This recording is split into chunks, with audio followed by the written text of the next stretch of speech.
Roll tape, Bane. Roll tape. Good evening. Or is it more like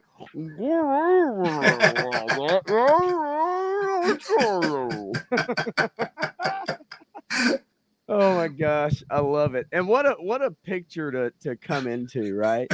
The lovely Chuck Dixon creation of Bane, right? Yeah, Yeah. man. Show those muscles, buddy. I love the jacket too. The zip up or whatever, the GI Joe zip up. I love that. Oh yeah, this thing's awesome. I loved it so much. I had to buy two of them because they were so cheap. They were Walmart things. Okay, are you serious? Oh yeah, this was back in 2020, and Ah, they had a T-shirt, and I only got one of those. But I picked up one of these, and I said I loved it so much I had to go back and get another one or two, and I found one more before they were gone. I wish I'd have found it in 2020. That's right when I started grabbing the classifieds after I had seen those figures at Walgreens of all places 2 or 3 times. So at the time, Walmart was the only one that had them in the store, and they had the case, right? So they had the display stand. So everybody's trying to get the display stand. So I was going around looking for that and looking for the figures if I could find them. They were so hard to find. But I was just walking through one day when I found a Destro, and there was this, and I said, "Oh, I'm getting that too." Yeah, it's rare. It's rare that you find GI Joe clothing in any retail situation out shopping, right? Well, it Target and all the others, they have their Geek Corner T-shirt things now, so you find more Cobra and Snake Eyes and stuff like that. Yeah. Definitely, especially Snake Eyes. Good, good God Almighty. He is like the face of G.I. Joe. Welcome to the show, everybody, all of you that I've gathered here right now. Welcome to the show. We've been not chatting for a long time before. Matthew, I don't know, but this is kind of a funny question. Maybe I'll ask you this just for right now, just for fun. So I am kind of one of those people when I go live.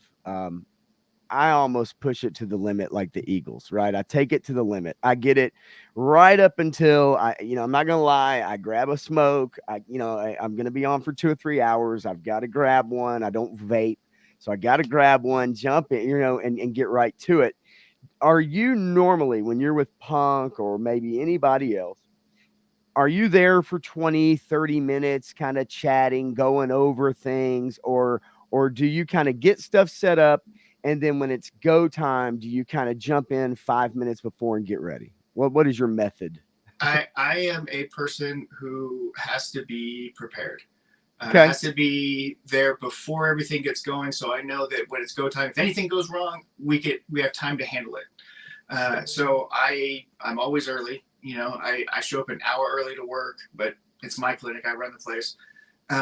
But I'm always 30 minutes, sometimes 15 minutes, because nobody else is there besides me waiting around. And I do like to do a green room show prep type of thing, just Sure. kind of spitball stuff or whatever. But I am also perfectly fine with just jumping right in and going, because that's easy for me. Well, and I've kind of noticed that's easy with you in a way to jump right in because your knowledge, you just have so much. I mention it all the time, but it's true. And so it's really easy to jump into something with you. Also, not going to lie, I probably actually do have time to jump in for 20 or 30 minutes. No real reason why, I guess. I guess for me, it's like show prep. I played music for years. It's almost like the rock and roll thing where you just kind of, when it's go time, it's go time. Yep. And when you're on, you're on. And when you're off, if that makes sense. Yeah. But doesn't mean that you and I probably couldn't sit for 30 minutes before and an hour afterwards at least, talking Right. about whatever. I do that with Punk a lot. As soon as we're off stream together, sometimes we'll spend another hour chatting or something. And I believe it. I've talked to down south 77, my cousin, aka 3-Star Draw. Might as well throw them both out there. And he often talks about going on a stream or Punk's Pit or whatever it was on a Punk with Toys channel. And, where he does his member stream sometimes, but being on there for like an hour and a half after it's over, right? Mm-hmm. Sitting, chatting. And so I am definitely not opposed to that by any means. I guess for me, to be honest with you, as we get in our pop culture show and we talk about real life stuff. Um, for me, I expend a lot of energy talking all day or Yeah. all, I again, my shirt says it all. Um, and so because of that, I guess I feel like when I come home, it's time for me to decompress Yeah. and not really talk a lot. And I'll be honest with you, if I wasn't streaming, if I wasn't doing this with you, um, I probably would not say a lot. If my son wasn't here, I'd probably not say a word almost all night long. To be Well, I mean, people may not believe this, but I consider myself a very much of an introvert. okay.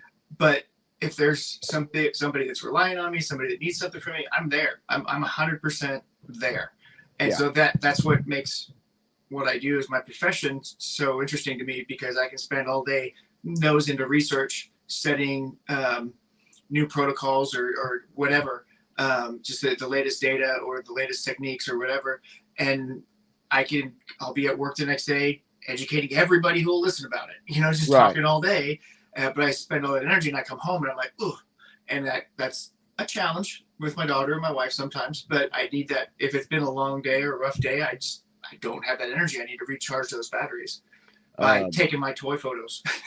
yeah, which you take quite a few, and I've gone through Instagram and tried to look and hit up as many as I can. And why don't you go ahead? I know it's right under your name, but why don't you go ahead and throw that out there for anybody who might be interested in looking at your awesome photos on Instagram, especially. So I mean, I guess you could calculate it for the last 4.5, almost 5 years now.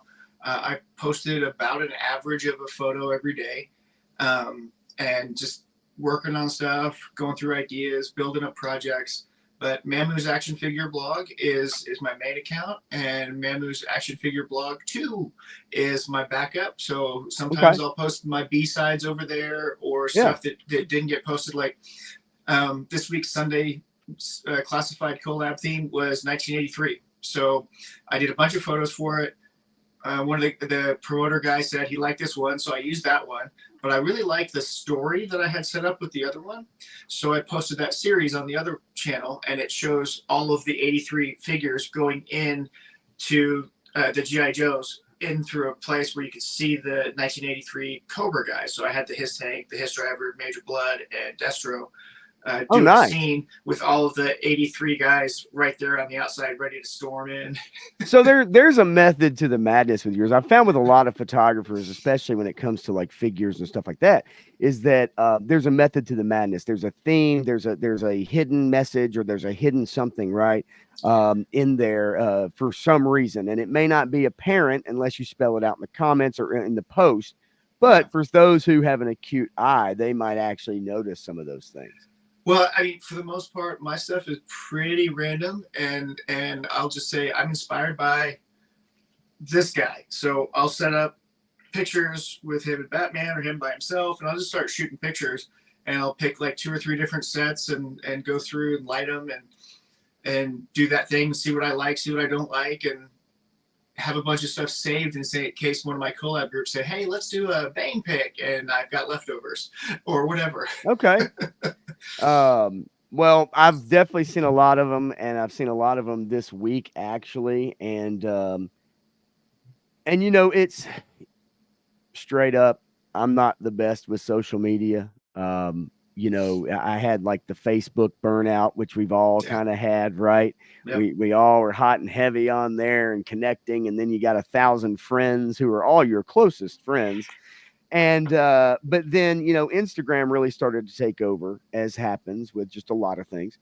And so just recently, in the last probably month, I've really tried to make a concerted effort to go on there and really look through. And the people who follow me, the people who have come to my channel to comment, watch streams, come in the chat, or watch my videos and leave comments, or not, I've tried to make a concerted effort to go and make sure that I look at their stuff too, even on YouTube with videos.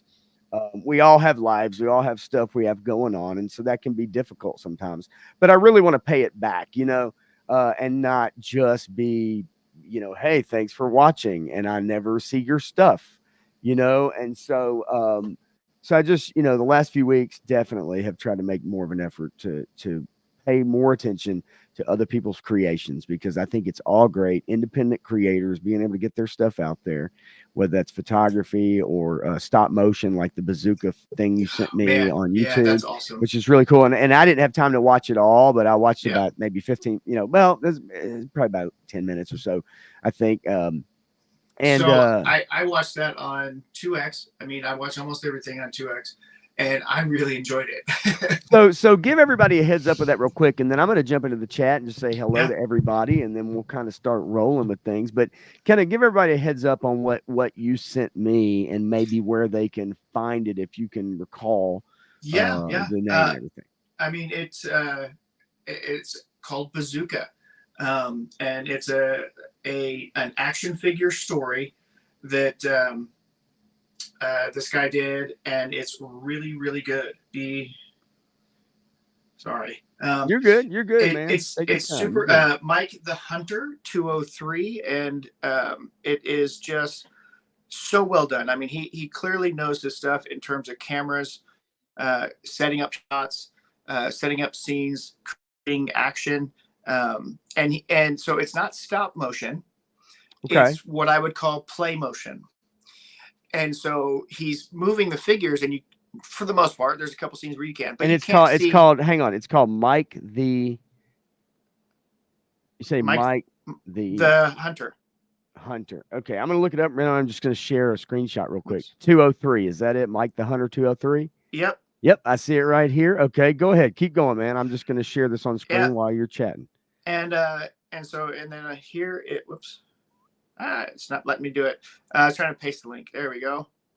I mean, it's a 2-hour film, and he does a lot of like action play motion stuff. And so what that means is he'll pose the figures and he'll have them moving in the scene, and you won't see his hands involved with it, but he shoots it with angles and cropping and lighting that make it look like they're actually moving that way, even though he's just taking the feet, going like this, or they're posed in a certain way, and then they're moving. Yeah. Right.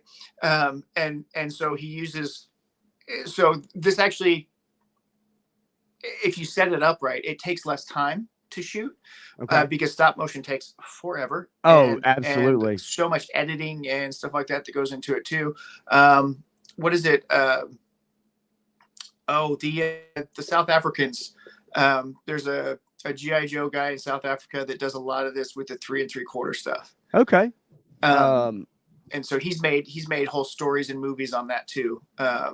We'll see, maybe, as we kind of go through, maybe, you can find that and post a link for that. Obviously, you've posted the link for Mike the Hunter 203, his channel in the chat, man. If obviously it seems like you guys have kind of seen this already, and so I want to kind of get so to the. I didn't know it was a full movie until about 2 days ago, when people were saying, "Have you seen the Bazooka movie?" Okay. And I'm like, I wasn't sure what it was, but then once I saw it, I was like, yes, I saw the previews for this. So he had like the first 10 minutes, and he threw it up there, or the first 20 minutes, the opening scene basically, and I had seen that part of it, but I hadn't seen the whole thing all the way through, because he hadn't finished it yet or whatever. Okay. But he loves his Tiger Force. He loves his Python Patrol. So he's got a lot of that in there. He uses action figures from just about every line that you could think of. A lot of WWE stuff is in there. Any crossover?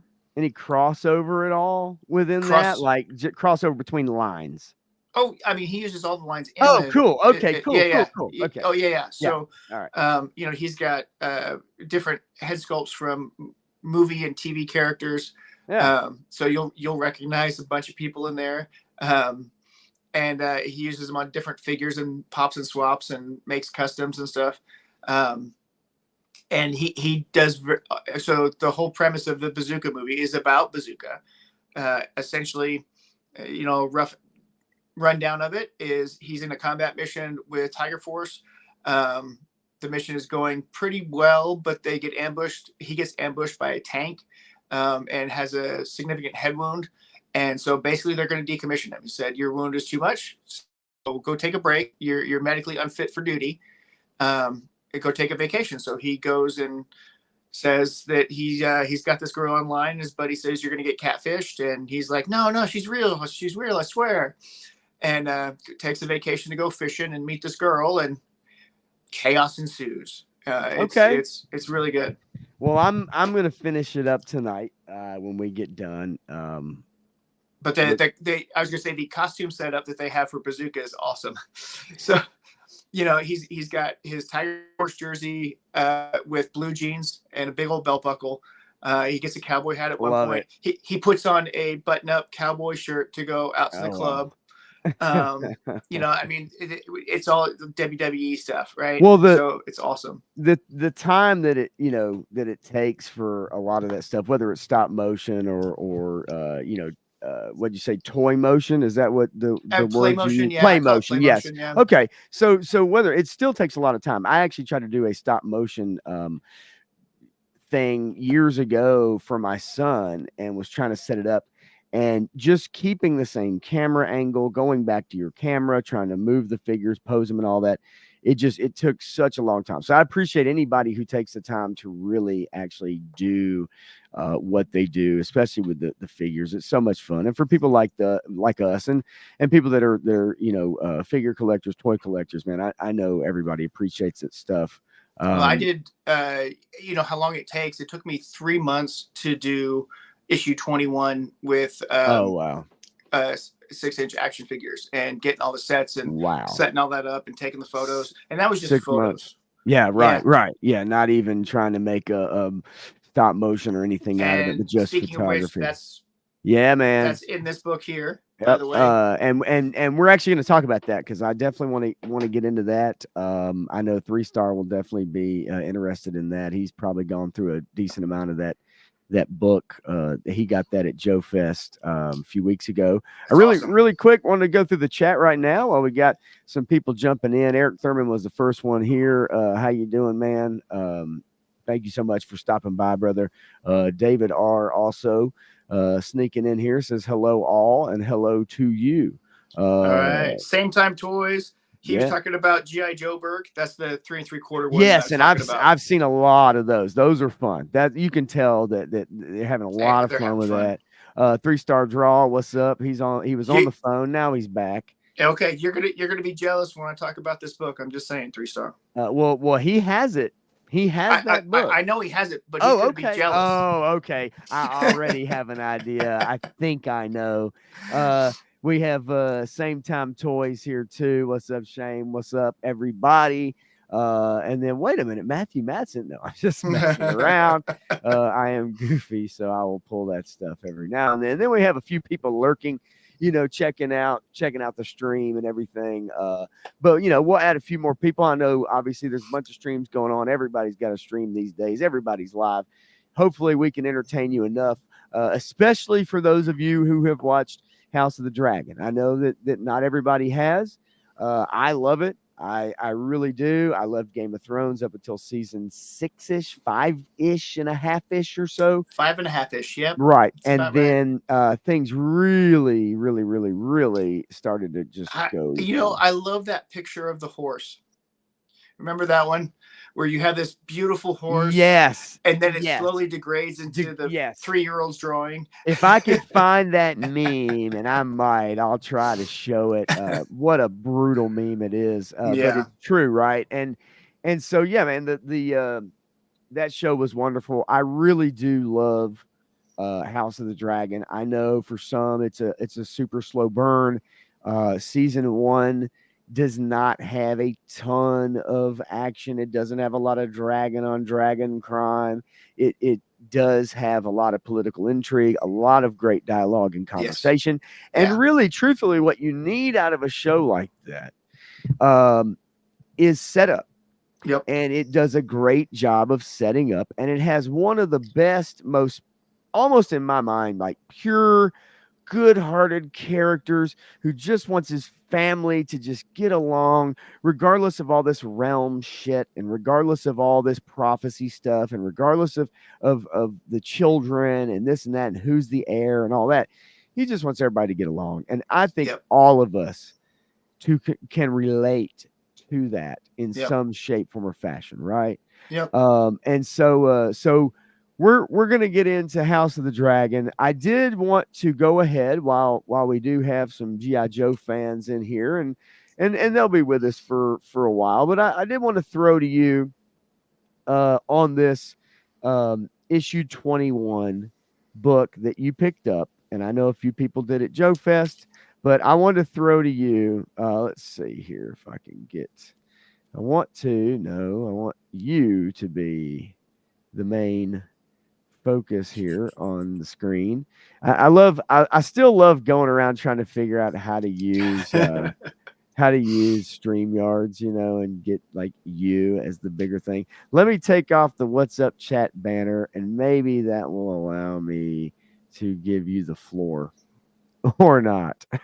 Oh, I know how. Hang on. No, no, no, no. Switch. I got it. Yeah. Okay. I'm going to switch you. I'm There we going to go. give you the floor. There we go. I have learned. Matthew, take it away, baby. All right, so this is the unofficial history of G.I. Joe Real American Hero, issue 21 by Josh Egbean. Sorry if I mispronounced that. I think it's something similar to that. But I've been following these people in the community with Dan Klingensmith and Carson Metaxas and everything.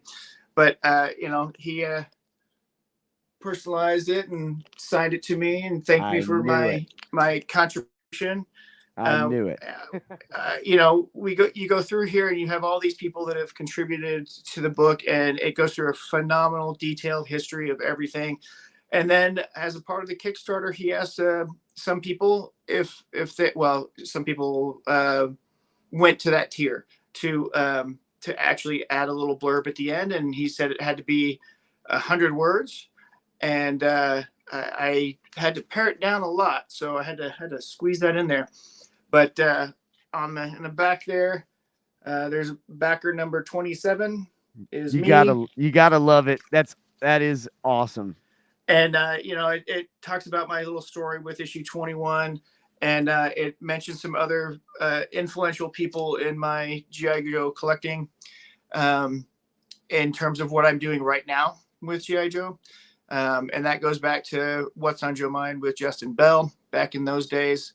And how he did action figure stories, comic book type of things with the 4-inch figures, 3 3/4 and 4-inch. Okay. And another guy for a comic book called Ages 25 and Up, the comic book with Kung Fu Grip, by somebody who went by Numbers at the time. I believe they go by something else now. I don't know. They're a Canadian person.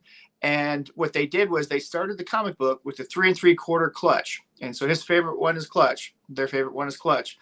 And they went through an upgrade. So Doc did surgery on him and made him the 4-inch version.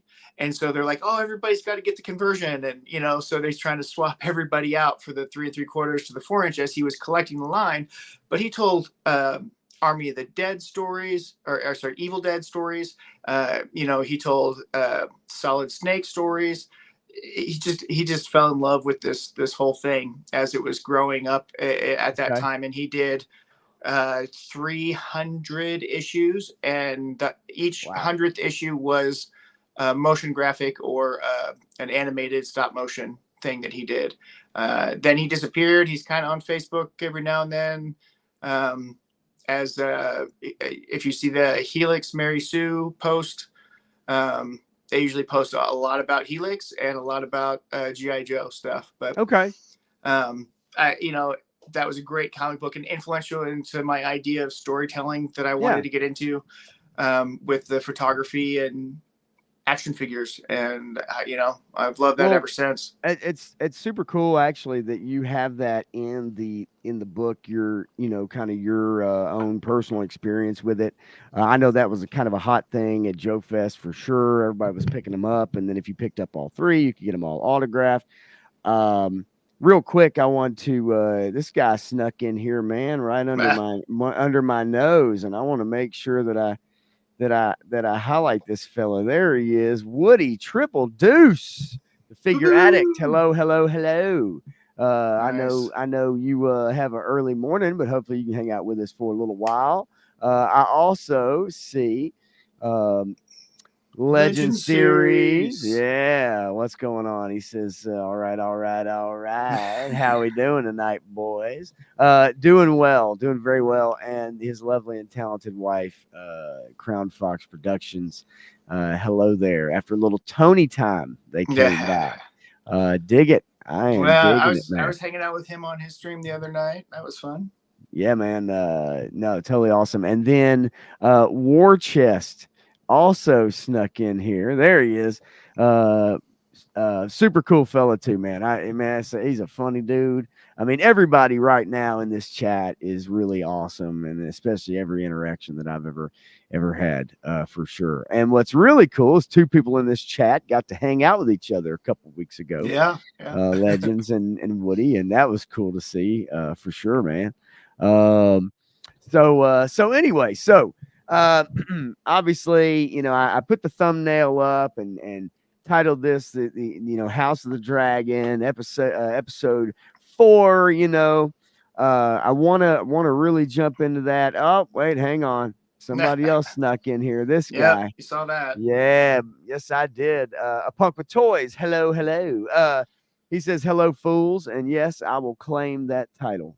I am a fool. Come watch me work someday, and you'll really understand how much of a fool I am. What? It's not all like Cocktail. You're not all flipping bottles in the back. Those were the old days. Those were Yeah. the good old days, because I Yeah. did used to do that a lot. About 27 different competitions. Oh wow, nice. Yeah, years ago. So you can imagine, if you think me sitting here talking on a mic or whatever, imagine me dancing around flipping bottles. There's something I do kind of want to address here real quick. Absolutely. We don't know what the hell's going on with that. It seems like a dirty trick. I don't trust that guy with anything. What they're doing right now is trying to sow more division about stuff. So, you know, some of these people that are already lying about Punk are going to continue to lie, and they're going to use that as fuel for the fire. So, and you know what, guys, here's the deal, guys and lady. I don't get this shit. Yeah. I don't get it. I really don't. It's, you know, I don't know if there's jealousy. I don't know if it comes down to subscriber count. I don't know if it comes down to monetization. I don't know, you know, whatever it comes down to. Like, for me, and look, I've seen it. I've watched it in the pop culture realm. I've watched it. I've watched people who were friends. One guy with the last name Cock, who, you know, you and I both have seen and probably watched a lot of a few years ago. And we watched things literally fall apart.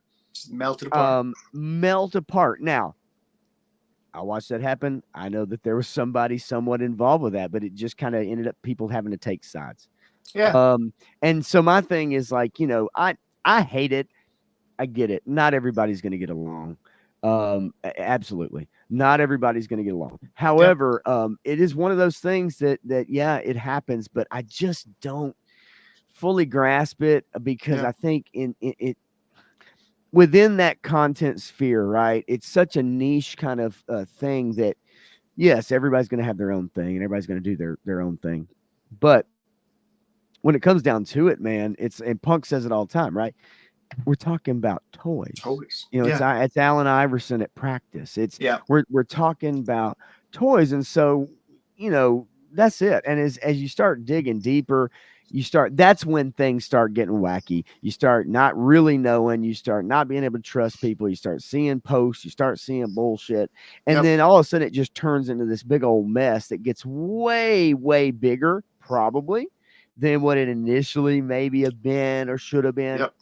And then all of a sudden everybody's picking sides and all that. In reality, they're all buying the same shit, right? They're all buying the same stuff, you know? And it's a shame. It sucks. And Punk says it all the time. Gary says it all the time. A lot of the guys that we really like say it all the time. You don't need drama to boost your channel. It's a short, quick fix. It doesn't last long term because people get tired of it. And the space is big enough for everybody. Right. Just 100%. Be you. And be authentic, as Robert Meyer Burnett would say. Authenticity is the new currency. So yes, and you will build a following. That's so right, dude. Like, and even just thinking about myself and trying to figure out like making videos, okay? Just something as simple as like making a video.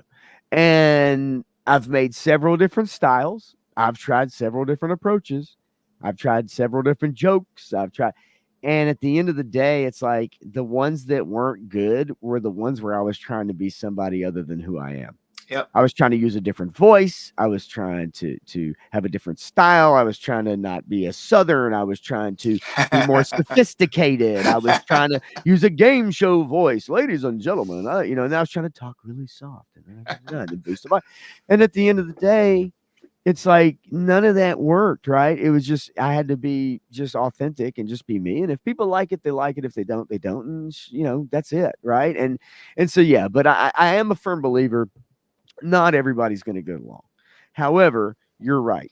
Drama only lasts for so long. I retired the old It's clip. a small booster. The old clip has been retired. Okay, I'm just saying. There's a different one up there tonight. If this one works better, I'm going to keep this one. Hey, you know what? You find the one that works for you, buddy. We'll see, right? It is what it is, man. It's all good. It is funny though that the other night, I think it was the first time we had one happen, and I was like, yes, you got at least one time, right? Well, anyway, I'm so sure it'll happen again.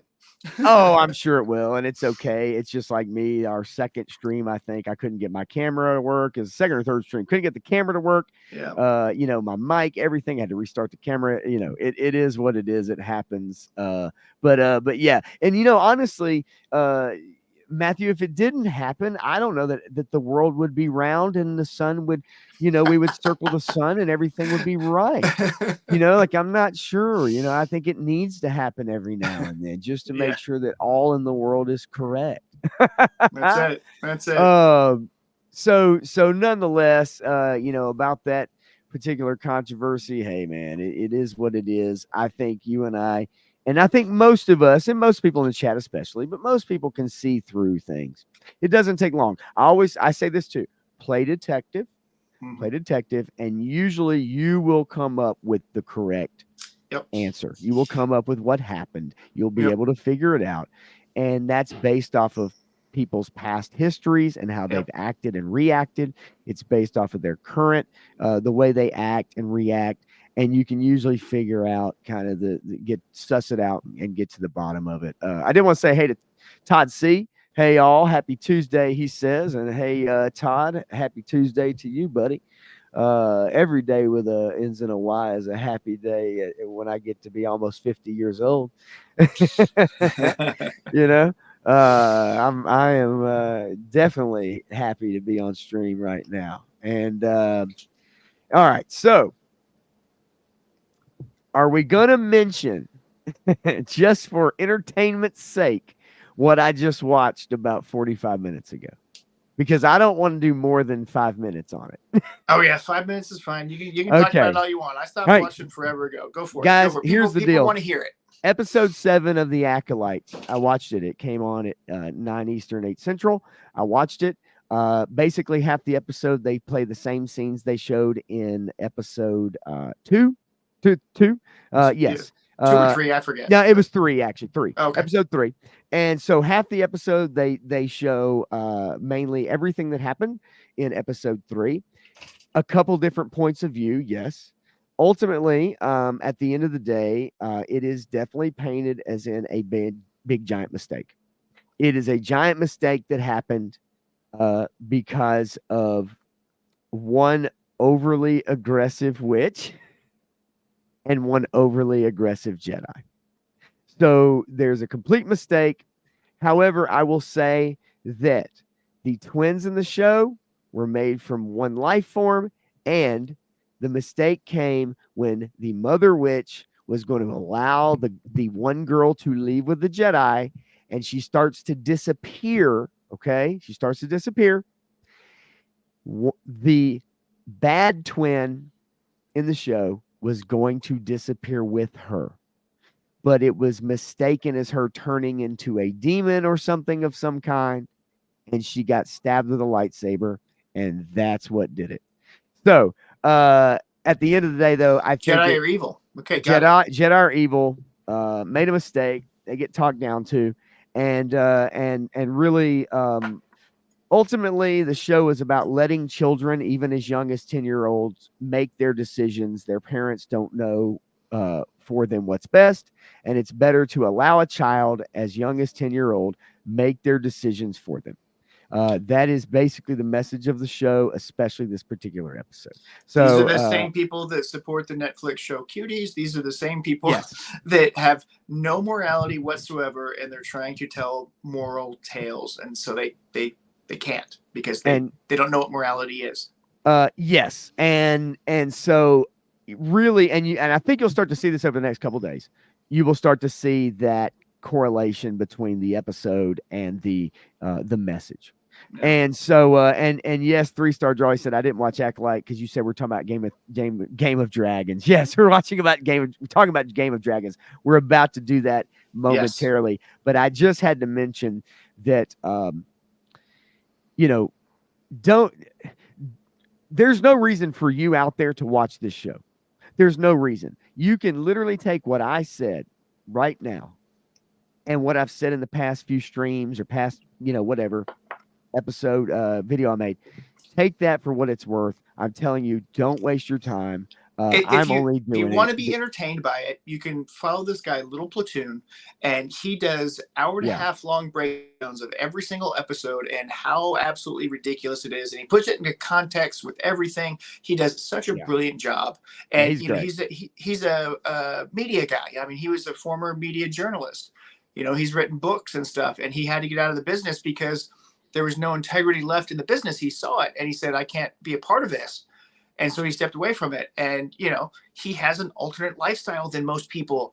And, he's talking bad about all these things. Okay. And people who understand facts can present facts.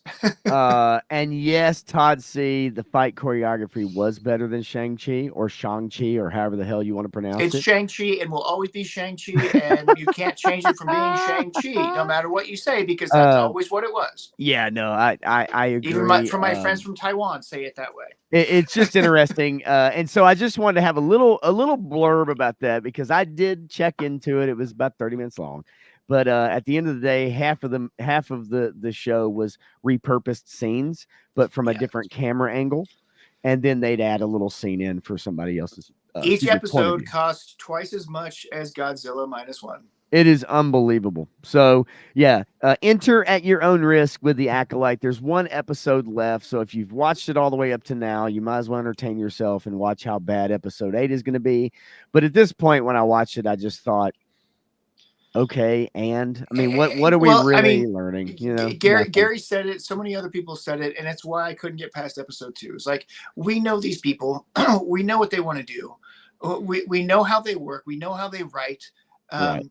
and just by who they hire to write these things and the way they talk about the projects, you know exactly where it's going.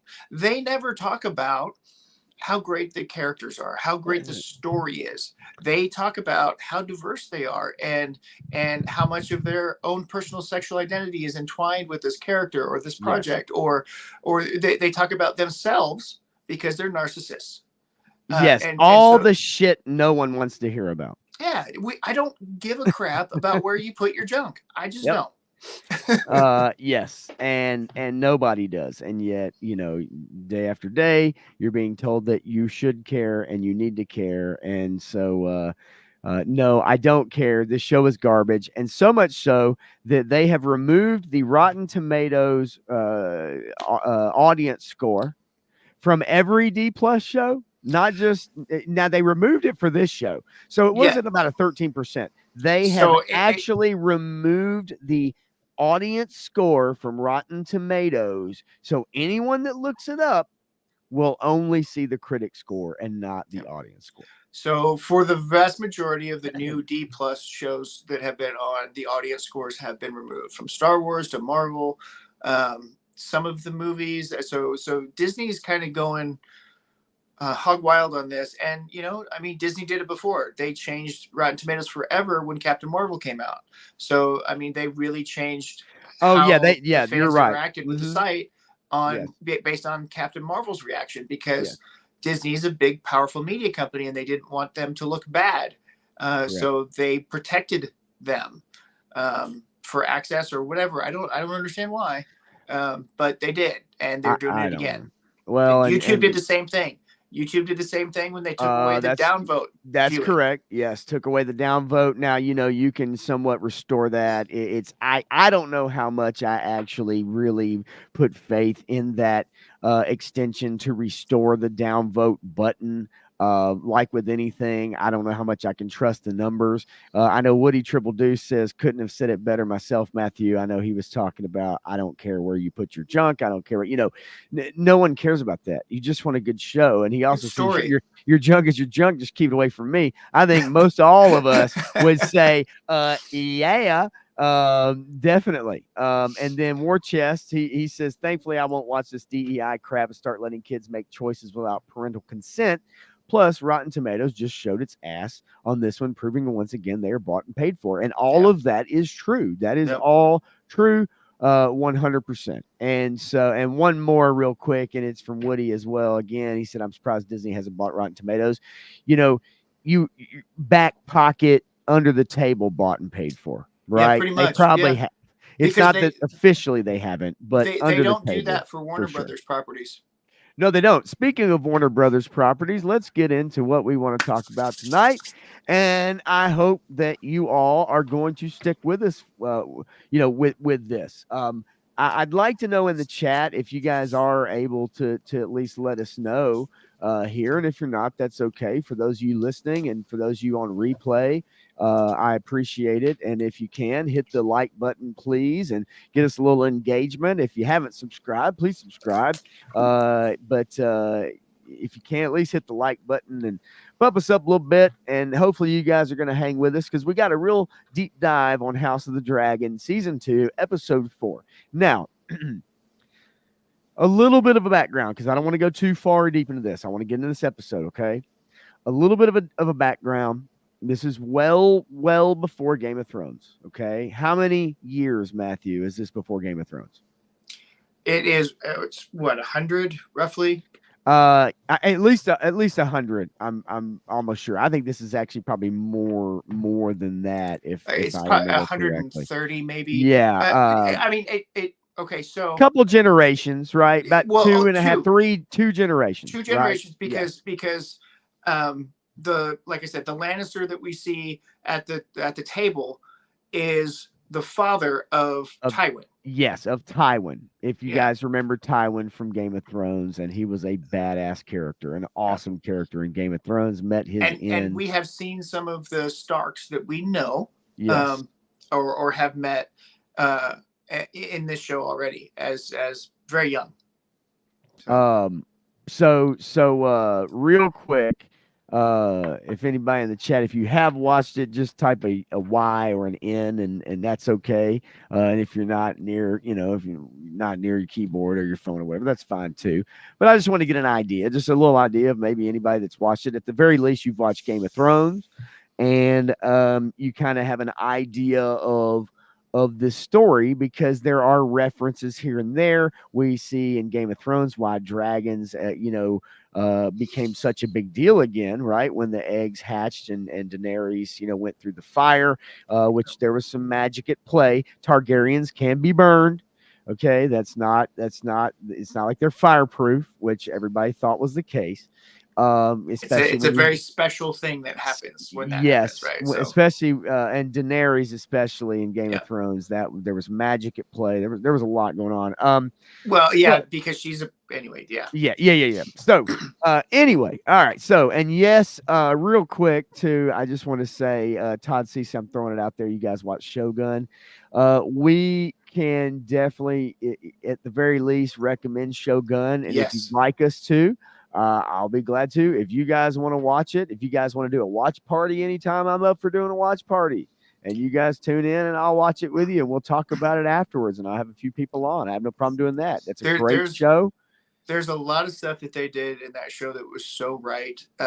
They veered away from the book and the previous TV show on a lot of things, which was fine. because I thought they did a great job. But there are so many subtleties in there that if you know Japanese culture, you're like, oh, they did that right. Yes. Now it is a remake. So Yes. don't let anybody, tell you it's a brand new show. It is a remake, and there Yeah. are some differences, for sure. I convinced my mom actually to watch it. I actually convinced my mom to watch it, and she saw the original, and she So loved it. She you know, actually loved it quite a bit. So Lord Shogun's correct. Tornagu, the actor who plays him, also played Miyamoto Musashi in the Westworld TV series, which Oh that's a yeah, okay, terrible TV series. The first season's yeah, amazing. The rest of yeah, it's yeah, yeah, garbage. yeah. The But first season's amazing. he played Musashi in that, and so action figure company made a 1/12 version of that actor and that action Okay. figure. And so I got that, and now I'm like, hey, I've got Lord Tornado also. Oh, sweet.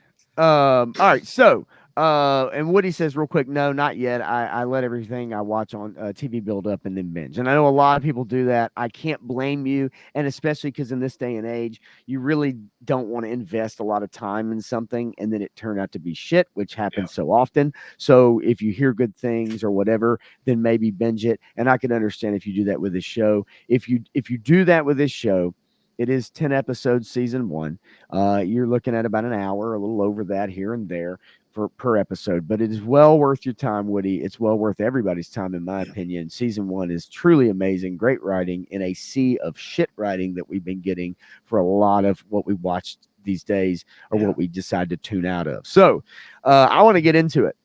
Again, the setup is this is a couple generations before really kind of Game of Thrones starts. It is mainly about the Targaryens and kind of the end of their rule. You have a wonderful king who has tried to keep the realm together. He's had 80 years of peace. And so when it's time to name his heir, he names his daughter, which is not going to go over very well with most houses and most banners. But the rule of the king is the law. It is what's respected. However, not everybody has to be happy about that. That's okay. So far so good, I think. So the first season goes through the life of the good king Viserys, with a V. And as he goes through life, he names his daughter the heir. He holds steadfast to that. And then as the season goes on and he gets older, he becomes sicker. He has a brother who is not very thrilled with his decision. However, he's also had a crush on his niece, the king's daughter. They've always had a thing back and forth. You have to remember this is a time period when those things were normal. Marriages were very constructed and put together for reasons, right? So you have several characters at play. Also, the king's daughter's best friend ends up marrying the king when she's very young because the king's wife passes away during childbirth, right? So he needs to seek another wife. So her best friend marries the king. That puts them at kind of now a different power dynamic, right, within the kingdom. And then her father, okay, the new wife, the young girl, her father is the hand to the king, which is basically the right hand man, directs him, instructs him, uh, helps him in all of his decisions, so to speak, maybe even makes decisions for the most part for him when he doesn't really care about what happens. So the first season is about the king and his life. And at the end of the season, and I don't really want to spoil the episodes, but you need to know the setup for what we're talking about. The king holds steadfast in the fact that his daughter is going to be the new queen, the heir to the Iron Throne. Yep. And this is all due to prophecy, right? Yes. So he's trying to follow the prophecy as best that he can, and putting his daughter in power would help bring about this prophecy. He feels. Yes, that correct. And so on his deathbed, it is he's not in his right mind. His current wife are the young girl that he married, who over a little bit of time They cared for each other. I wouldn't necessarily call it love, but it is what it is. Yeah. She hears him mumble and say something on his deathbed. Well, she had children with the king, and one of those children was named Aegon, which was after Aegon the Conqueror, a very, very famous king who conquered all of Westeros. Conquered all of Westeros, correct. And he is actually reciting prophecy, but she thinks that he has changed his mind and now wants one of the sons with his new wife on the throne instead of his daughter. That's the culmination. And that's not really spoilers because they pretty much lead to that throughout the entire show, especially on the second half of it. It becomes a point of contention throughout the entire realm. It's the impetus for the fight, right? Because the daughter says, no, he said I was, and everybody decides with her is like, yeah, that's what he always said. And then it looks like a power grab. But this woman is doing it in good faith because she believes that that's what he said. And she has never heard the prophecies before because he only ever talks to the prophecies with his children. Yes, as a matter of fact, it's passed down through Targaryen blood, the prophecy, which is basically a song of ice and fire, which it's described on the dagger. We'll see that again in this latest dagger, episode. absolutely, and it is it is basically a Game of Thrones, right? The White Walkers. You're talking about the Wall. You're talking about the prince that was promised. There's a lot there, which comprises the story of Game of Thrones. Yeah. So, nonetheless, all right. So, let me get ready here. Pull some pictures up. We're going to go through this. I find it fascinating. Episode 1, we start out with Daemon Targaryen.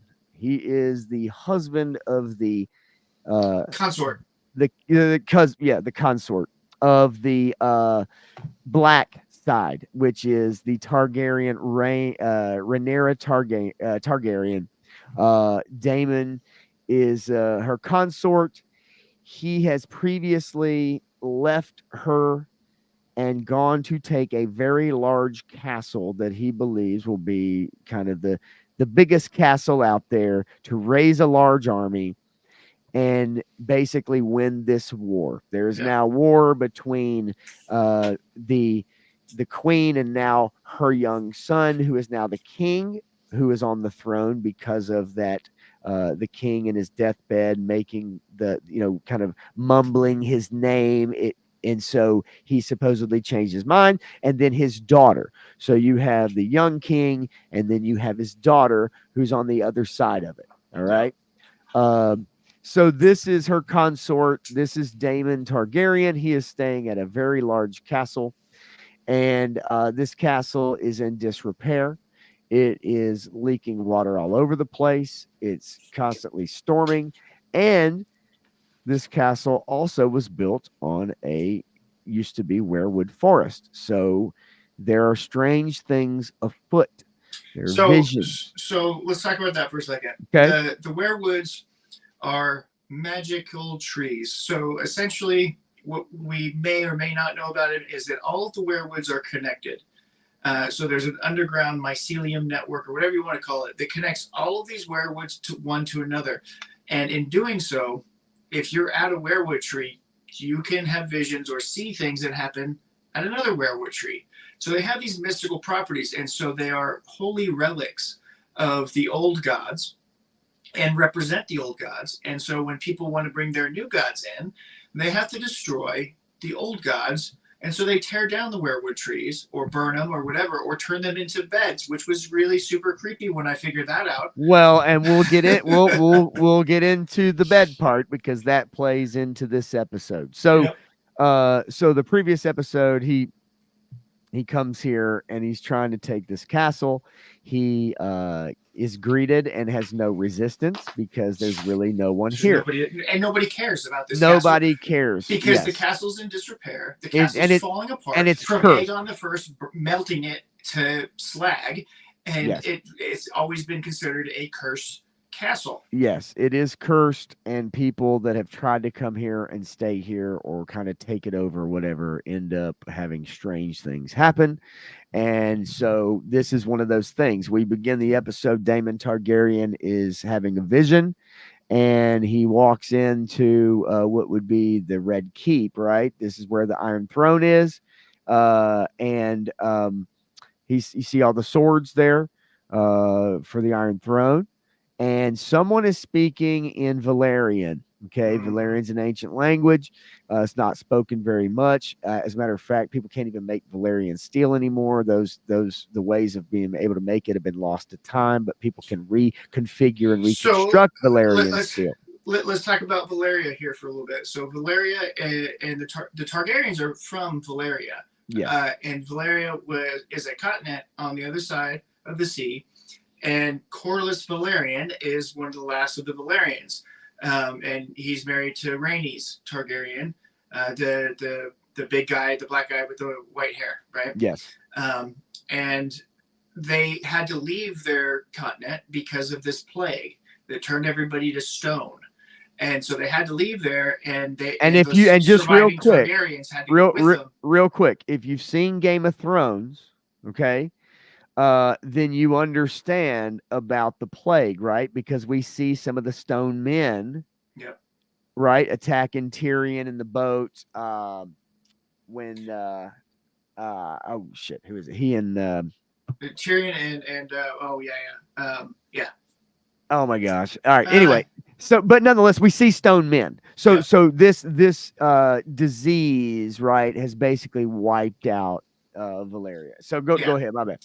Yeah, and so they had to leave, and they took the Targaryens and the Velaryons. They left Valeria for the reason of that plague, to escape the plague, and then that's when Aegon the First came to Westeros and took it over for his people, so that they could have a new homeland and raise their dragons.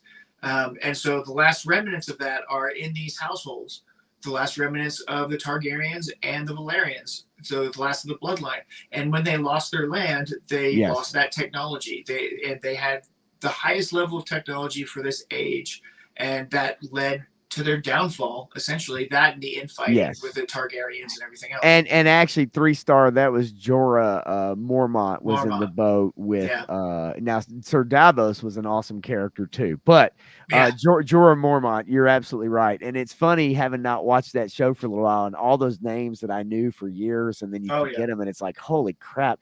But yeah, Sir Jorah Mormont, who ended up, being the hand to Daenerys, actually, and contracted that disease. And recovered, which was quite amazing. So we get Daemon waking up, and what does he see? He sees a young version of Queen Rhaenyra, and she's dressed in old Rhaenyra's clothes, actually, which is kind of odd. And she says basically that you loved your brother more than or all because your brother loved me more than he did you. So his brother was the king who ended up dying, and this was his daughter. And actually, I want to get to this next scene before I show that. So this is a vision in Daemon's head, and he's basically feeling guilty because he's had this thing with his niece for years and years and years. There's always been this tension, which we can understand what that is. And so in this scene, she's actually wearing a crown. She's got on Rhaenyra's clothes as a grown adult, but this is the younger version. And he's seeing visions of her, and she's saying, "You created me." As in he did everything he could as far as trying to get her on this path. And he says, "You are now set on destroying me." And basically, he does not want to be, he wanted to be king. Yeah. And so by supporting her and being at her side and being behind her, having children with her, he has become kind of the lesser, right? And she is the one that's being propped up.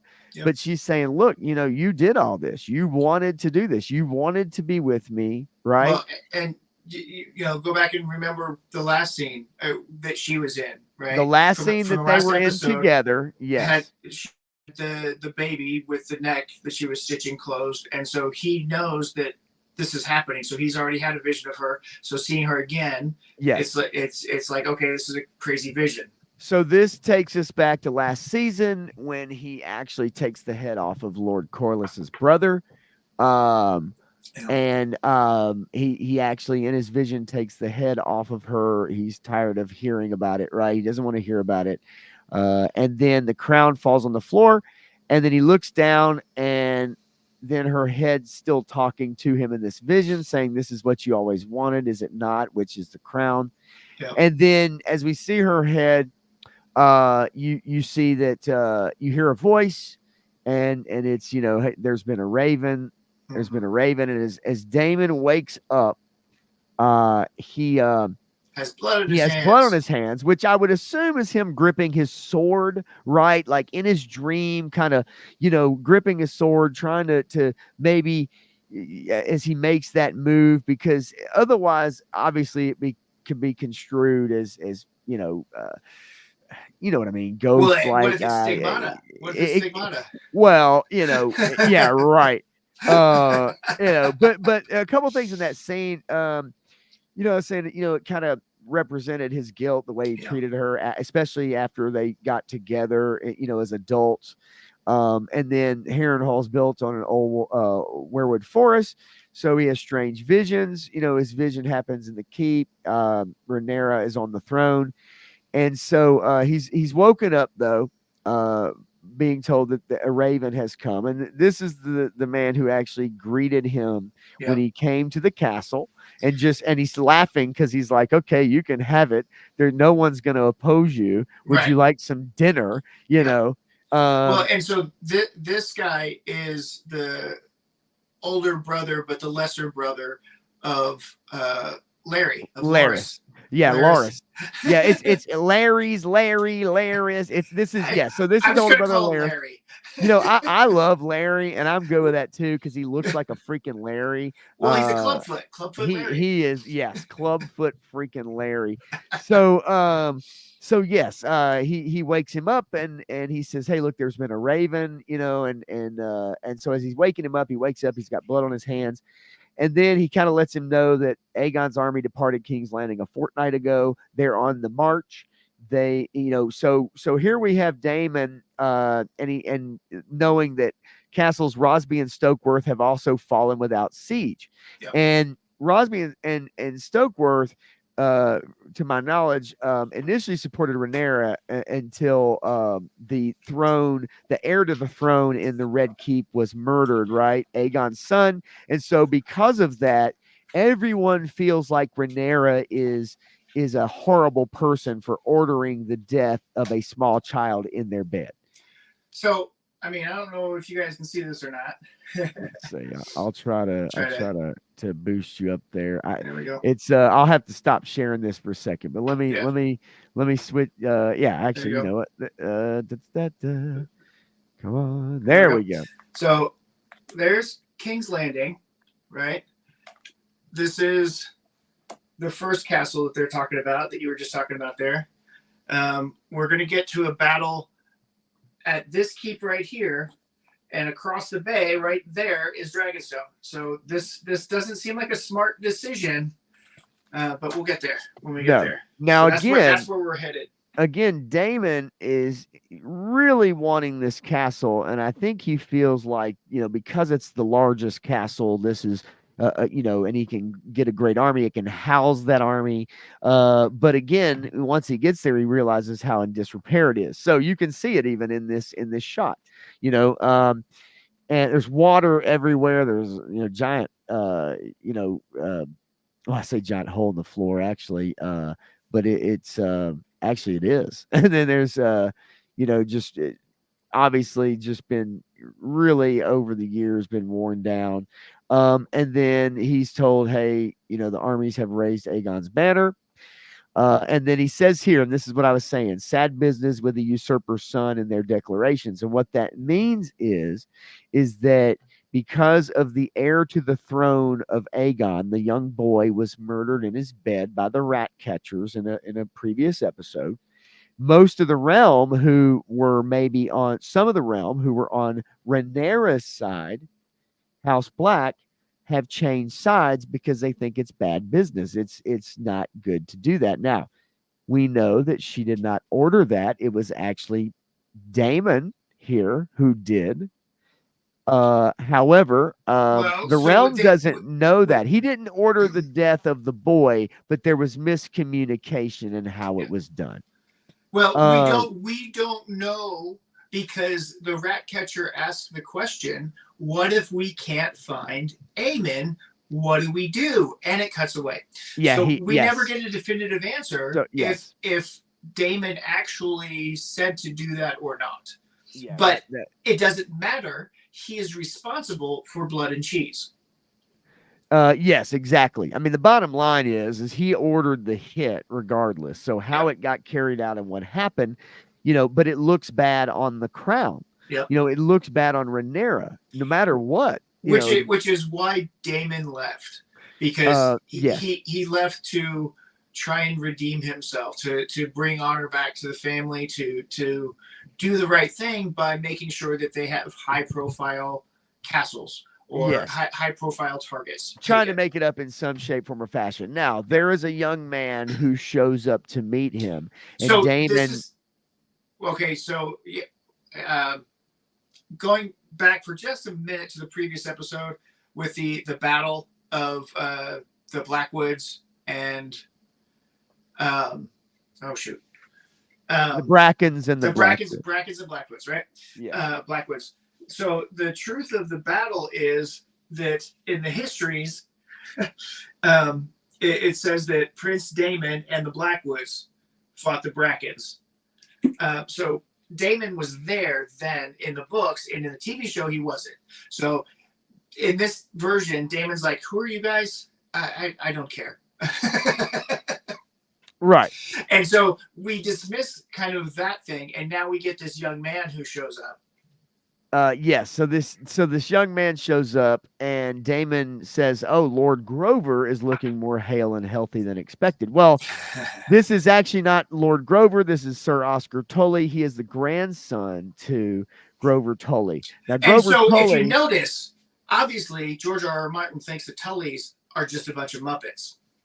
Because he uses Muppet Oscar names. And Grover Elmo.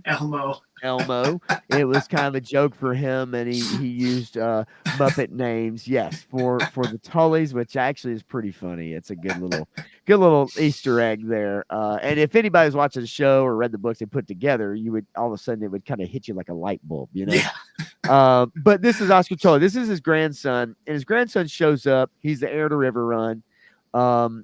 And the future Lord Paramount of the Riverlands. Well, the thing of it is, Daemon sits down with him and says, "How fares your grandsire?" Well, Oscar Tully is in a catatonic state. He's not really drinking much. He's not eating. He's not saying anything.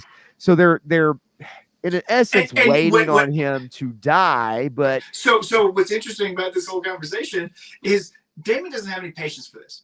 He's asking about his grandsire, and then he's like, "So are you making decisions on his behalf?" He says, "Well, no, that's not the way we do things." Well, it would just be more efficient if you go take a feather pillow and smother him, and then we can have a conversation. And he says, "Well, that's not the way we do things." He says, "Then you're of no use to me. Goodbye." And that's it. As a matter of fact, right here, he says, "Perhaps you might place a feather pillow over his head and try to speed things up," as in, look, I need somebody to make a decision. I need somebody to join me. I need somebody that can make decisions. And so, but, poor Oscar here, and speed along your inheritance. Yeah. And poor Oscar says, "Look, this is my grandsire. My father died when I was really young, and my grandsire raised me in his stead, and I love him. Why would I don't want to do that. And this is also not the way we do things, like you said, Matthew. Yeah. And you'll find, nobility ends up kind of biting people in the ass in this show. But well, in all of George's stuff, the good guys lose Yes. because good is dumb. Yes. Right. And so, you hold these high, lofty principles, but when it comes down to it, you break them every time. Right. Yes, And the absolutely. only people who don't really are the Tullys and the Starks. Those are That's the only correct. two families that hold true to everything that they say and they do. The Lannisters say they do, but they are just as backstabby as everybody else. And real quick, Matthew, somebody new into the chat. I have not seen you, but this is the Vincey Spotter. What's up? How you doing? Glad you could join us and hang out for a little bit. Talking about a little episode 4 of House of the Dragon season 2. Kind of going through it, trying to do a good deep dive. Hope you'll stick with us and hang out for a little bit and kind of check it out. And then I hope you like what you see, like what you hear. We're just kind of getting into the very beginning of this episode. So basically we have Oscar Tully. He says, look, I'm not killing my grandfather, right? He says, this is not our way. And then Daemon says, well, then you're of no use to me. And so Daemon says, you know what? I'm going to just go do it myself. He pulls a Thanos and he just says, I'll just do it myself. Yep. And so and then I love this line real quick. I love this line real quick. Daemon says, I can see why the Blackwoods and the Brackens did not fear to start a war beneath the nose of their liege lords. There is so many great insults in this episode alone. House Tully is a fish with no head. The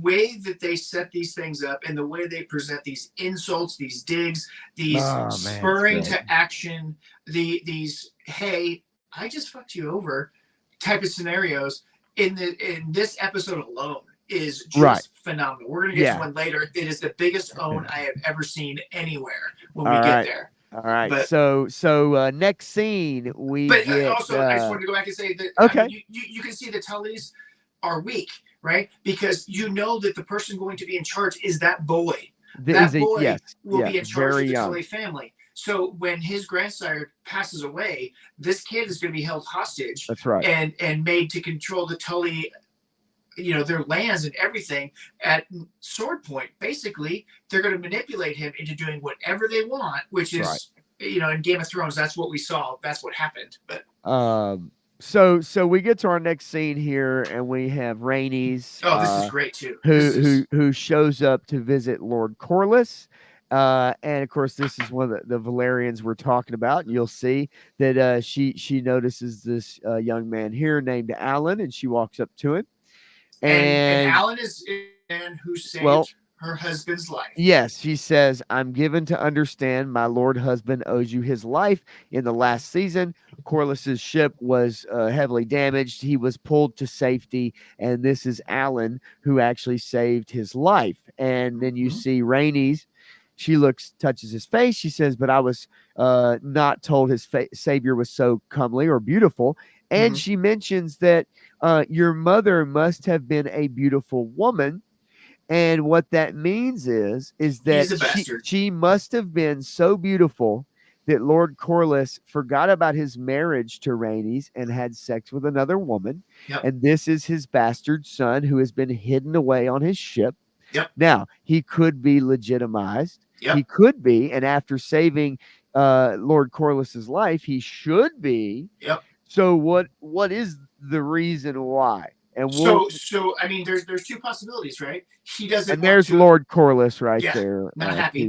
Not he happy does not want. Here. He does not want to admit his infidelity, yeah. or he wants to protect him from being tied up in all of this mess because he knows what's coming. Yeah, and she's like, no, he needs to be tied up into all this mess. We need to bring him in and honor him and protect him. And it's like that won't be protecting him. Right.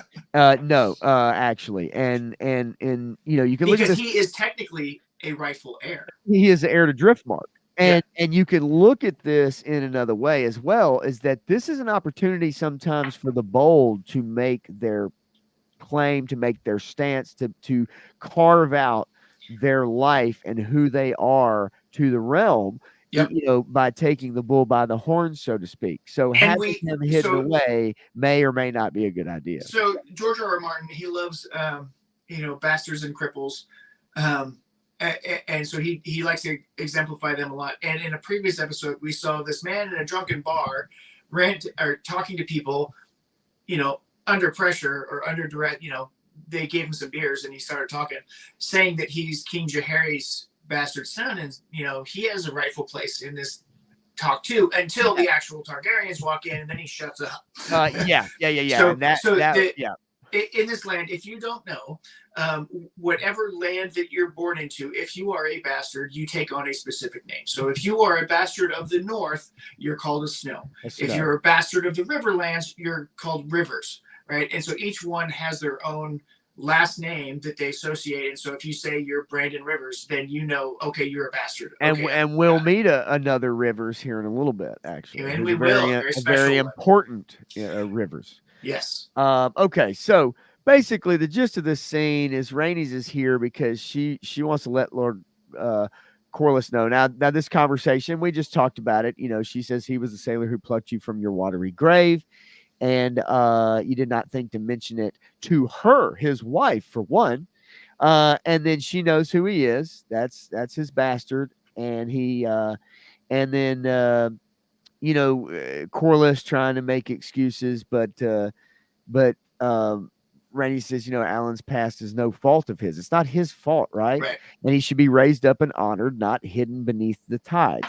Now, Corlys is not happy about this. Motive here. She does.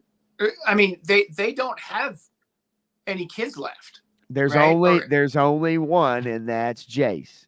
Right? And they don't have any kids left because one is gone.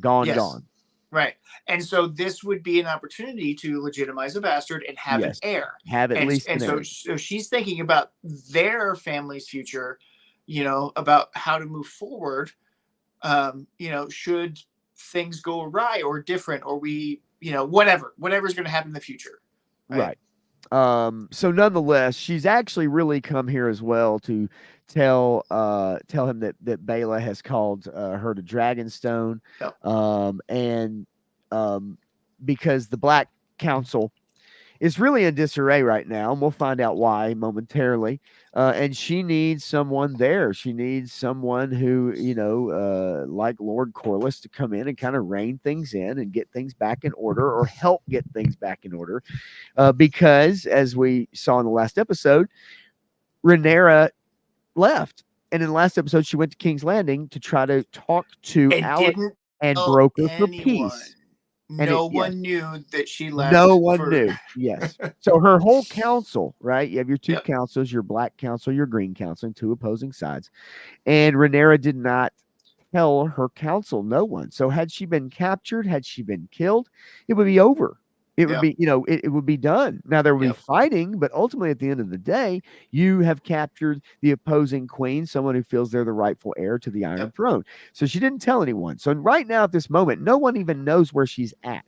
So nonetheless, the small council is in disarray. Yes, and Rhaenys has been called back to Dragonstone, and they're trying to figure out, okay, what do we do next? And part of that reason we'll understand here momentarily. Jace, who is the heir to the to Rhaenyra, to the throne per Rhaenyra, to the Iron Throne, is her son Jace. Lucerys was killed. Luke was killed last season in the final episode when he got killed by a large dragon and a one-eyed relative. And it was a wonderful scene. If you get a chance to go back and watch it, it's really good.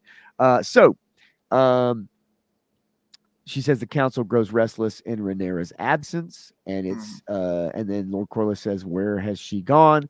And no one really knows. But again, now this is, part of the show, and we've seen it a couple times where it's like girl power kind of thing a little bit. And it's like, Rhaenys is like, she's trying to draw us all back from the abyss, right? The abyss of war. So on one hand, yes, it is good. I appreciate it. It makes sense. On the other hand, this is one line and another line, because they do describe men as being kind of the idiots who always kind of mess things up, muck things up, and we need a woman on the throne to. And we see in this show, however, conversely, that they show the women in this show are just as bad as the men. Well, and they're not making rational decisions or good decisions necessarily either. And this is also why they put the edict into place that they don't want a woman ever to sit on the throne again or in charge. these men in the small council, even at Dragonstone, don't respect Rhaenys at all. No, and it's Um, because of the bottom line is that it's just not done. yeah, An heir to the Iron Throne is not supposed to be a woman. It's not going to be received well, no yeah, matter how much you want it to be. This is what it is. This is the way the realm is. This is Westeros. It is what it is. And generally, for the most part, if you want to base this off of old, world history of our own world, some of that still makes sense in a lot of cultures, right? yeah. Or it is, at least that in a lot of cultures. So we get to scene 3. We get right to Queen Alicent in it. King's Landing, and she is having some moon tea. Now, if you know about this little if you know about this little thing right here, so it's it's in never Game of explicitly Thrones. said. It's never they, said, but they are definitely implying that she ordered some moon tea from the Maester, yes, the Maester knows exactly what it is. she and says it's for a friend, a young for a friend, girl, whatever. and she wants to keep over her. But the bottom line is that the usually when you've had someone order tea, the moon tea, it's for them. Okay. Yep. And we saw it in Game of Thrones as well. So she has the Grand Maester bring moon tea by. And he asks, hey, if the recipient needs any help, let me know, or a remedy for it. And she says, no, I'll watch after the girl myself. But we realize she's been having sex with the queen of the hand, or the king of the hand of the king. My bad. And so she's either pregnant or worried about getting pregnant. And so that's what this tea is for. It is for that. It's to get rid of your pregnancy. That's what it is. And so then as the conversation goes on, she actually questions the Grand Maester, because at this point, Alicent has been made aware that when Rhaenyra came to visit her in secrecy at the end of last episode, she wanted to know why she, really thought that her father would change his mind on his deathbed when he held steadfast all these years that Rhaenyra was going to be the heir to the Iron Throne. And when Alicent mentions prophecy, not knowing it was prophecy, then Rhaenyra realizes it, and she informs her that was prophecy. That's a story that's only told to Targaryen children down through the years. And hey, Lewis Berry actually popped in. I want to say hi as well. Thanks for stopping by. Hell yeah, man. So nonetheless, as she was told this last episode, so now this next sentence will make sense, because she now is starting to question everything. Yep. And she questions the Grand Maester who served her father, King Viserys. And she says, do you believe Viserys wanted Aegon to succeed him? And Aegon is her and her late husband's child, who is now on the Iron Throne. And was it a mistake? Does she think the Grand Maester actually believed it? He says, I could not know. He really didn't discuss these matters with me. And that makes sense, because why would he? His hand, maybe, but overall, the king was steadfast in his beliefs. He had no reason to question his own beliefs. Yep. And so it was never raised. However, it's interesting her raising this question now within someone within the council. Yep. But also we have to stipulate too that putting Aegon on the throne bypasses Aemon. Yes, it does. And Aemon is actually older than Aegon. Yep. Now, because of him whispering the name from the prophecy, yes, it bypasses the actual, what should be the real heir to the throne. Well, Daemon, his brother, has probably got more legitimacy than his direct son. But yeah, I guess so. But in my mind, I guess I'm thinking in terms of lineage, that's true. That's true. I guess his oldest son should be. But. Right. So then we see her take the cup. She holds her belly. Obviously, we know what that means, and she's thinking, I need to get rid of this. And then we see a scene of her kind of slumped over. And then at this point, we go to scene number 4, which is at this point on Dragonstone. We're back on Dragonstone. The council is by themselves. Rhaenyra is nowhere to be found. Here is Bela, informing them because last episode she was up patrolling on her dragon and she saw Kristen Christian Cole Cole. Yep. and his armies moving, and she almost was able to burn them up, but they got to the trees just in the nick of time. Well, yeah, and she's really looking to prove herself, right? She wanted to be Yes. there. She wanted to be involved with all this stuff. She's like, I can do this. I can do this. And, she ran them off into the woods, and she knew what she had to do after that. She's like, And dang she it. wasn't sent away either. Remember, right? Because she was not sent away from Dragonstone. She was able to actually stay here, and her Oh, yeah, it was sister, her sister was the one upset with the children. her sister was sent away. That's right. with the children, and so she was actually able to stay. So anyway, so she's informing the council, hey, look, the army moving northwest, I believe they're on the march. I have proof of it. I saw them. And then they're like, well, you should have burned them when you had the chance. But she was actually under an order to not engage. Yep. So at this point, you kind of have the council, they're kind of bickering, everybody's trying to figure out what to do. They have no leadership right now. And so again, they're asking, have you heard from Daemon? He went to go grab this large castle. That's her father. Have you heard from him? She has not. He sent no ravens. They have sent ravens to Harrenhal Castle. None have returned. Yeah. And then Sir Alfred says, well, we could act if we only had a host of our own. The council does not want to act if not within what the queen wants to do. Well, so they're that's in a holding. Not necessarily true. They but want but to act. They want to act. They're just kind of in a holding pattern because they don't know where she went. And earlier in the season, she did disappear again for a while and not show up at the castle. She was just kind of out, staying away. Well, she was mourning the death of her son. She was mourning her son, but again, she was not there. Yeah. And so he says, look, this council is rudderless. Yep. And at this point, it's like, look, we need to get allies. We need to command our vassals. And then Lord Corlys shows up. What gets me is that Rhaenys is the hand, right? Yes. She was appointed to be the hand, so she should be able to control this council, and this council should be listening to her, and they're not. And so her husband, Lord Corlys, comes in and he says, what is this nonsense? Yeah, he's like, what the hell's going on? Let's get your asses in line. I'm about to beat that ass. But 3-star Draw says, what is it with these Targaryen queens just up and leaving whenever they feel like it? Well, they got dragons. They can fly away. Yeah, they got dragons. They can disappear. So Lord Corlys comes in and basically just gets everything in order. He says, look, we need to get it together. We need to figure out what's going on. We will, but in the meantime, we need to stay together. We don't need it to be at each other's throats. And let's just calm things down. We get our next scene right here. As we move to scene number 5, and we are at Duskendale.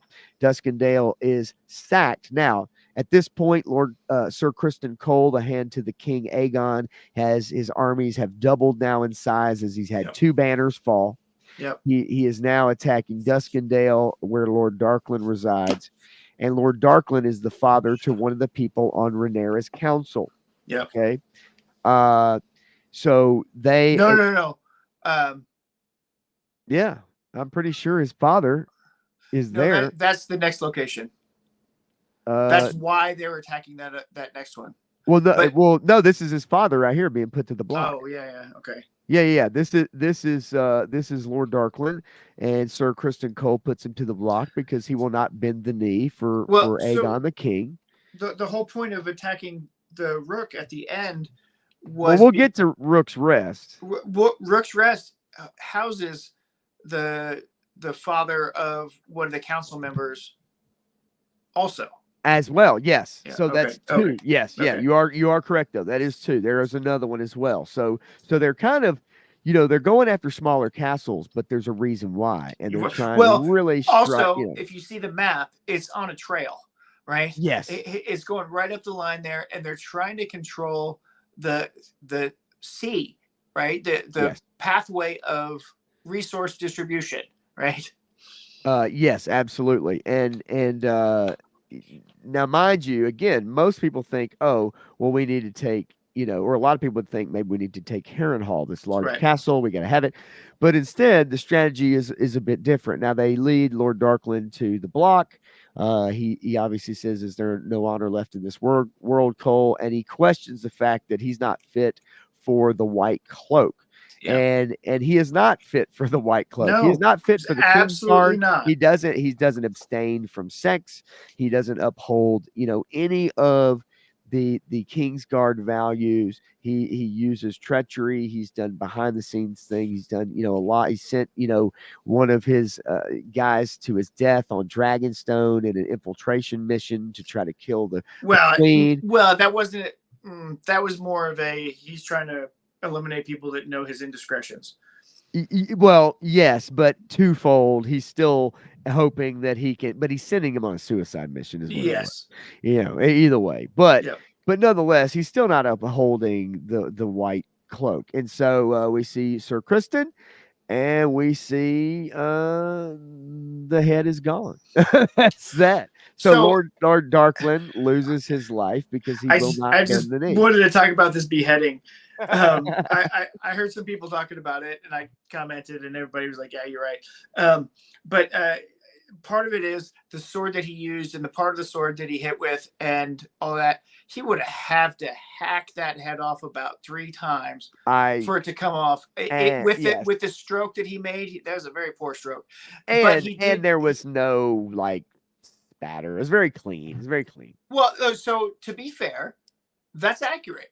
Right. So depending on how you cut it off, after you cut it off, yeah, it might spray, but there's going to be spray if you hit a jugular like that. But cutting the head off like that, all that blood's going to go straight down.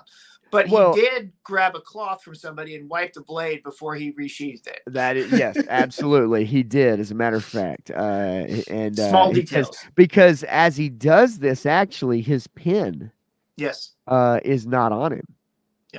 Yeah, he has handed his hand to the Kingpin. Kingpin, not from Spider-Man. Anyway, so then Sir Criston Cole doesn't really know where he's at because he's not from these lands. He says, "We'll lead the van northeast and follow the coastline." No. And Sir Gawain No. He knows exactly where he's going. Oh, yeah, that's right. They're not going to Harrenhal. That's right. This is his trap plan. That's right. He has a secret plan. Now, we haven't actually seen it because we haven't seen the Raven part yet. Yeah, but he has things working in the background. So yes. Allison's brother is like, "Hey, we're supposed to go to Harrenhal," and he's like, "I know where Harrenhal is," and says, "We're going this way."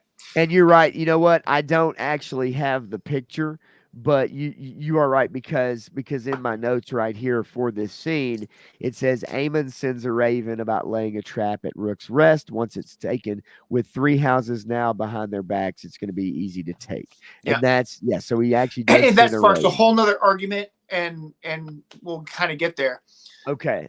So and just looking at time's sake too, I just kind of want to make sure I don't have you here for another hour and hour plus, man.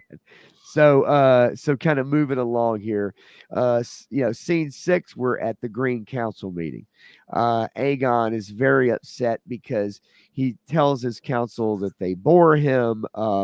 He wants to take Harrenhal. He's pissed that Daemon has actually gone there, but he doesn't understand what Harrenhal Castle is like. Yeah, and so this is a great kind of education for the young, exuberant king. Yes, he realizes Harrenhal is an important landmark, but at the same time, everybody else, even this man right here, who actually is his brother's in charge of it, who gave it up. Yeah, it's his castle.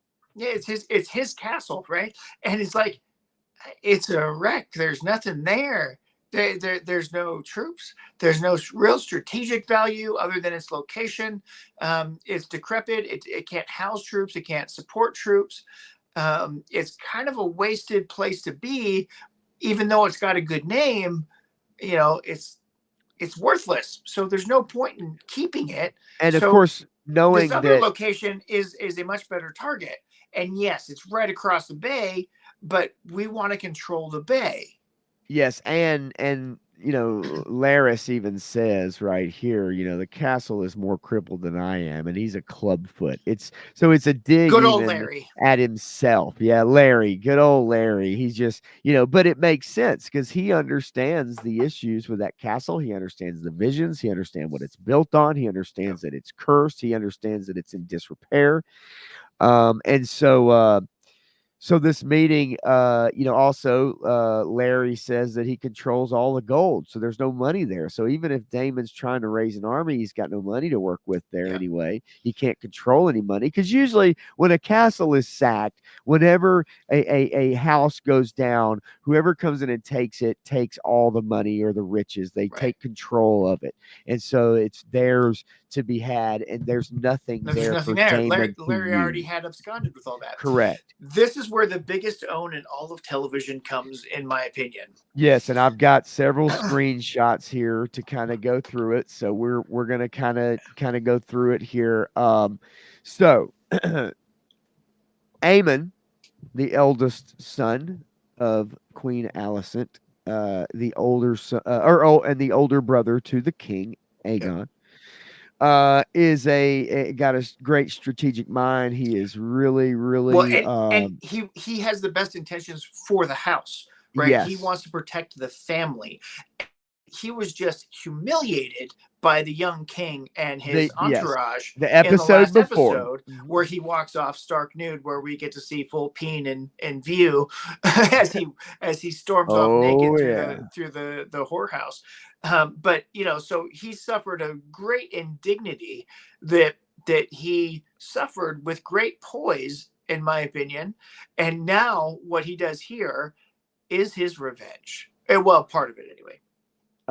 Yes, this is him kind of getting back at his brother, and also knowing that right now he has the council's full support. They're going to follow him because the king really at this point has shown no ability really to lead, and he's made some mistakes in the past few episodes with the small folk. He's done some things, and so here, Aemon, his brother, is letting the council in and letting his brother, the king, in and saying, Sir Criston is marching on Rook's Rest.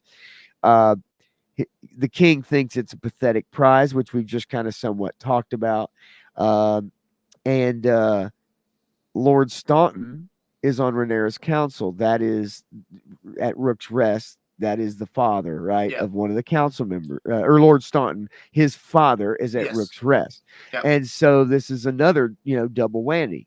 So Aemon says, we can cut Dragonstone off by land, basically, by taking this castle, not Harrenhal.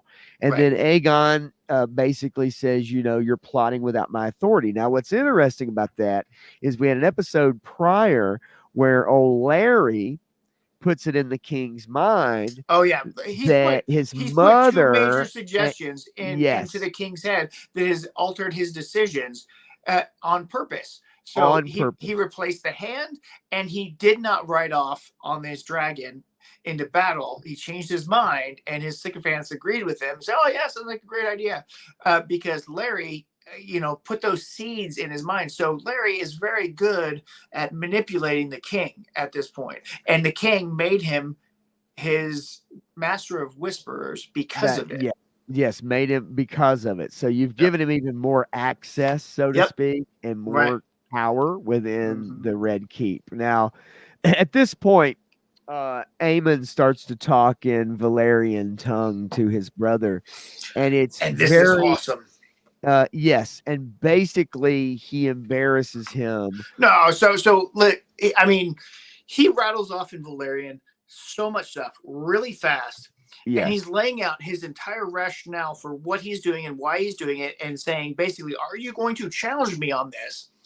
And Aegon's response is that of an incompetent person who doesn't understand the language trying to communicate. So he didn't understand half of what his brother said. He can't even speak the language that they've been taught that they should know. He can't even speak it. And the sentence he makes is really kind of incoherent and gibberish. And it's gibberish, but it conveys the point that he at Yes. least understands that he's going to acquiesce to his brother at this point because his brother made him look the fool. Yes. And so, but he's going to try and save as much face as possible because all of this was done in Valerian, and he can understand pieces of what his brother said, but not really all of what his brother said. And yeah, and it really is. It's a great scene when you watch it because, and you have, obviously it has subtitles on there so you can understand what they're saying, but it's obvious which one is not only wiser but more strategic, but also really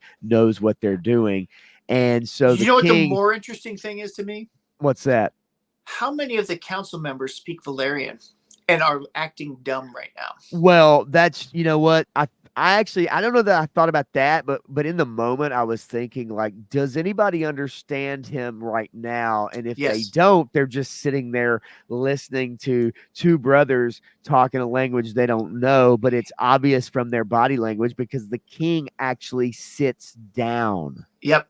He sits Just, down and acquiesces to his So- brother, who so- never stands up and never raises his hand, never raises out of his seat, and the king sits down And this is why the kowtows acting to him. choices, the dialogue choices, everything that they put together in the show is so much better than so many other shows that are out right now because they Yes. take attention to those details to show those moments. He's Right. deflated, so he has to sit down.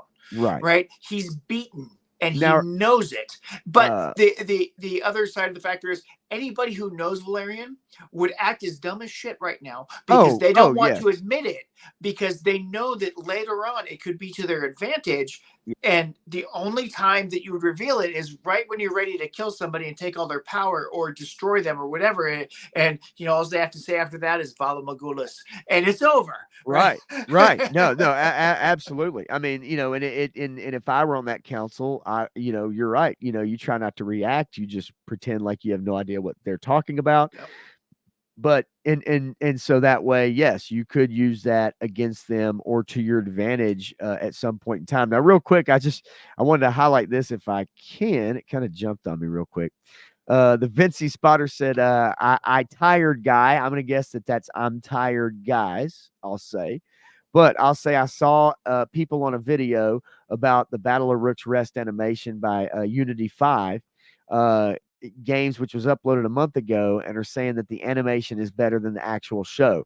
Well, I don't know how they have the animation from a month ago for the show that just came out yesterday. I will say that the Battle of Rook's Rest I thought looked really, really good. If there's an animation out there that looks better than that, I'll be glad to watch it. I love watching stuff like that. But I have to say, at the very least, we got a battle with dragons during the daytime. Whereas in Game of Thrones, it was hidden by clouds and in the rain, video game, smoke, and all this shit. In the game animation that he's talking about, I think they focus more on, gameplay or whatever. But this one is very much more on the story elements from this show, which is different than the game elements. Yeah. So yeah. I don't know. I haven't seen that one. I'd love to watch it though. I'm all about it. I will definitely look it up later. So basically, yeah, King Aegon sits down and he knows that he knows when to fold him, like Kenny Rogers. And so hey, that's a quote in one of my books. I use that Kenny Rogers quote. It's awesome. Baby. I love it. Now, let's see if I had anything in my notes that we didn't really get to. No, pretty much. That's it. So we get to scene 7. We move along. We have Alicent What's now. up, Frostbite? Thanks for coming by, buddy. Yeah, baby. Frostbite, G.I. Joe Repro, baby. What's going on, buddy? And it's daylight where you're at right now, I would imagine, right? Yeah, somewhere in right. there. So we get to scene 7. Alicent has skipped the council meeting, and she is visited by none other than Larry. Larry comes in and she's holding like towels to her stomach right here. No. It's not just towels.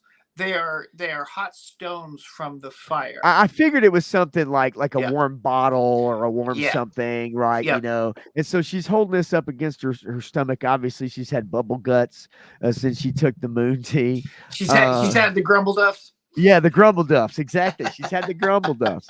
And so Larry comes in because Larry is such a sneaky son of a bitch. He's so nice. And He's so comforting. he's He's very right there. yes, right? Like he shows up, he talks in a nice tone, he never raises his voice, he's not acting kooky and weird, crazy. He's just acting kind of weird and creepy. But anyway, he walks in and he Well, notices okay. There's this thing with the Master of Whisperers, right? They have a thing for redheads. I mean, they all do, right? and they have a thing for feet. Well, okay, yeah, Well, fair he enough. does anyway. um so he comes in and he notices number one, she's holding the hot stones against her stomach. Yep. And he asks her, hey, did you, she mentions, you're kind of checking me, but indulgence was my sin. Now he knows she's been banging Kristen Cole. Oh yeah. She knows because she's been letting him, while she, does feet shit, he's been getting kooky with that. So she knows this dude's a freak, she's a freak, they're all freaky. But when he comes in, he notices she wasn't there. And obviously, there we see our bottle of moon tea opened up and drank on the table. And he knows the smell of it. So he knows exactly what yes, it he is. does. And you can see the look on her face, right? She's like, and then here's the bottle. And then I love this. I think I got a shot of it. There you go. Look, looking right at it. He looks down at the moon tea. He knows what it's for. He knows what it is. She didn't get into the lamprey pie or whatever the hell she said she did. And then he says, the pot, that was a rich indulgence. Well, that's a joke. Yeah. A rich indulgence, rich as in, you're lying. That's a rich joke. That's a rich lie you're telling me. I know what you were doing. And then he says, I believe it's a sin to deny your appetites. And still the look on her face is great. Because number one, she's struggling. She got the grumble door. She got the bubble guts, right? And we know why. I mean, it's terrible, but it is what it is. And so he even says there, what make us alive, fully alive as mortal men, which I actually really love. Look at the look on her face, by the way. Yep. Look at the yeah. I mean, the subtle acting on the show is phenomenal. I mean, they just do everything right. Yeah, it's so good. But yeah, the look on her face is like, seriously, you son of a bitch. So she talks about Sir Kristen Cole and she says, look, you must worry about him. She does her best to try to convince him that she obviously hopes he does well, but that's all. And she's trying to distance herself from him, trying to trick Larry into thinking she has nothing to do with him, but he's not stupid. Right. And then he also looks over and sees that she's been reading up on Targaryen history. There's some books that are opened up. Yeah, she's been going through all the books, trying to find the history. Yeah, I have to go back to that comment. I just watched that video from Unity 5. It's not better. I'm sorry. It's okay. Not. All right. Well, I figured you might, or I knew you would. I was going to look it up. I want to definitely check it out because, I love stuff like that. I mean, it's worth looking at, but I don't think it's better than what they put on screen on this show. Yeah. So this whole conversation, basically, he's just saying, look, he's the hand of the king. Or she says that, she says we should all pray for his victory and safe return. So he's digging, right? He's digging. He knows what's up. She took the moon tea. He knows they've been together. And then he says, you haven't really seemed yourself of late. And she goes through why. And we have to understand within the time frame of this show, it's very short. It's a short time frame, right? And so she says, only weeks ago, my Lord husband was alive. Obviously, she's, speaking of Viserys, the king. Yep. And then the realm was at peace. She inherited, 80 years of peace. She did rule for a moment, in his stead. Actually, the whole time he was sick, she basically was the one making the decisions, even though he was still the king. And then she said, now I've barely had hours to grieve, one tragedy before suffering the next. Eric, I just got to ask, is that because you found out they had no souls or that they were just crazy? I'm just curious. I mean, that's just a Harry Potter. Well, he says right here, he says, I just can't handle them anymore. Where is it at? Right there. And I get it. I do. Well, and I will say from a physical, anatomical perspective, redheads are a genetic mutation, and if you're talking about medications, they require more medications to have the same effect. Their body metabolizes compounds in their system a whole lot faster than everybody else. But it's also a genetic mutation to Fascinating. have red hair rather than any other color hair, because every other color hair is a degree of melanin that goes from black to Okay. blonde or platinum, and red is completely different. Wow. And so, they're the mutants that we know And of. and 3-Star Draw says, "Oh, they've got some mutations, all right." I love it. Oh my god, that's great. That's great. Sorry, And sorry, I I just saw that and just no, you're good. I know all too well myself, actually. That's the thing. So basically this conversation, you know, Larry kind of says, "Hey, look, you know, he held steadfast in his belief that Rhaenyra was the heir, you know, and do you think that he changed his mind at the end, and yeah, because she's trying to figure out, do you truly believe that he wanted Aegon on the throne? Larry's sensing this. And so, he says, let's see if I can get it. No matter how, that's right. So then this is what I was mentioning earlier tonight. No matter how suited he thought Rhaenyra for the crown, uh, what would have told him how the realm would react to her succession. Um, and that's not the complete sentence, but basically, the realm would not react and hasn't reacted very well to the fact that he wanted to put his daughter on the throne. yeah. So he's Um, trying to give her some peace of mind, but also manipulate yes, her. Everything he does is a manipulation. So don't yes. ever think otherwise. There's no good person in this whole thing except for maybe that young Tully And boy. and that's why we get yeah, well, right. And that's why we get here. Do you now doubt his intentions? So see, now Yep, he's digging, trying to find out, okay, well, where do you lie now? Are you starting to yep, have doubts about this war? Are you starting to have doubts about your son? Are you, yep. um, and so she just says, look, her supporters will believe what they wish, and so will Aegon. So she kind of, absconds from really saying one or the other. And then, the significance of Viserys' intentions died with him, and so Yep. that's where this conversation is left. He agrees, yes, it did, but look, he's got his little book out too. I always love it. He's got his little book out. It's like he's not writing in it though. So what is he looking at? What is he reading about? Right? Is those the notes he's all taken this whole time, and he's just kind of looking at him, making sure what he says next is the right thing because Oh of what yeah. he wrote down last week. It's interesting. Well, Um, I mean, he's keeping copious notes, right? oh And yeah, and he and is. he's got his perspective on things. And Yes. I mean, when we wrap up with this, there is something else I want to talk about, but Yeah, yeah, it yeah. doesn't That's have to do that's with this. that's good. And like I said, I had a lot of shots, but I want to try to kind of get through this. I've got just a little bit left here. So we get to scene number 8. Damon is lying in bed in Harrenhal. He hears footsteps marching, which I think is kind of a representing the armies marching towards Rook's Rest. Yes. He sees boots under the door, walking and light, And a torch. uh, Yeah, yeah. and This a guy's a torch. torch. Yeah. So he gets out of bed. He chases it down the hallway, and then he sees a figure turn Himself. around, and it's himself, but he has an eye patch, which I believe represents him in his battle with Aemon, Yeah. Well, Alicent's son, it's not only coming. the battle with Aemon, it is the fact that he made Aemon. Aemon Yes, idolizes Daemon.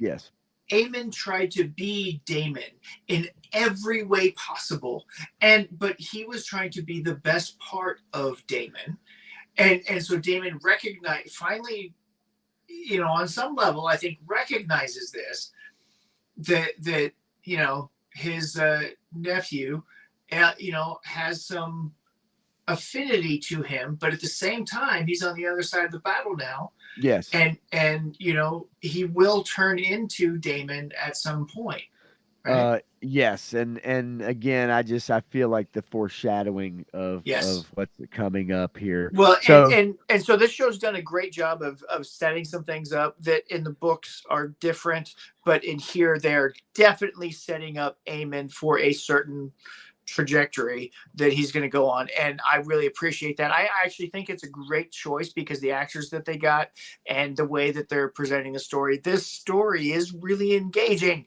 Please watch. Yeah, no, it really is, and the acting is fantastic. The Yeah. settings, like even the sound effects, the castle and the leaking in the castle, and just the the sound. I mean, just everything about it. Great sound design. So he finds himself in a room here.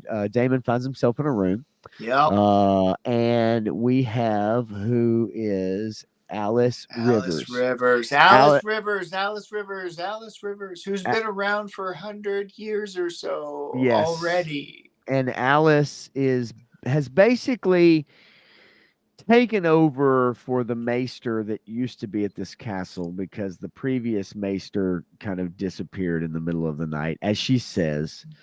We Hearing, don't know you how know, much of what she says is true or not yeah, because the yeah, books are very vague on her, and I think the show is going to take her in a completely different direction, which is phenomenal because I really like what they're doing with her. And if she's been at that castle for like 100 years already, or since Aegon the Conqueror came to right. town, and she's been there since then, that she may be a red witch.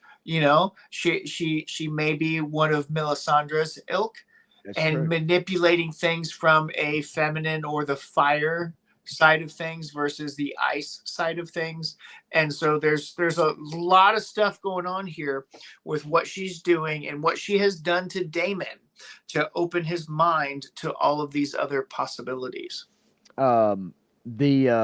I find it a really interesting character. We saw a little bit of her in the last episode when Damon was having a vision and found Yep. himself at a werewood tree, and she said, "You will die here." I mean, that's basically what was told to him in the last episode, Yep. and we'll come to find out about that in the future. But so she's mixing some stuff up, mixing up a potion basically, and she kind of says, "Hey, this is who I am," and he's questioning, and she said, "I inherited the duties after the last one fled in the night." Now, again, we don't know how much of this is true, but this is what she's saying, Or how and long ago it was. how long ago it was. But we do know is that she gives him the history about the castle and says heart trees. Now, those are the werewood trees, imbued with the spirits of those who lived long before he came.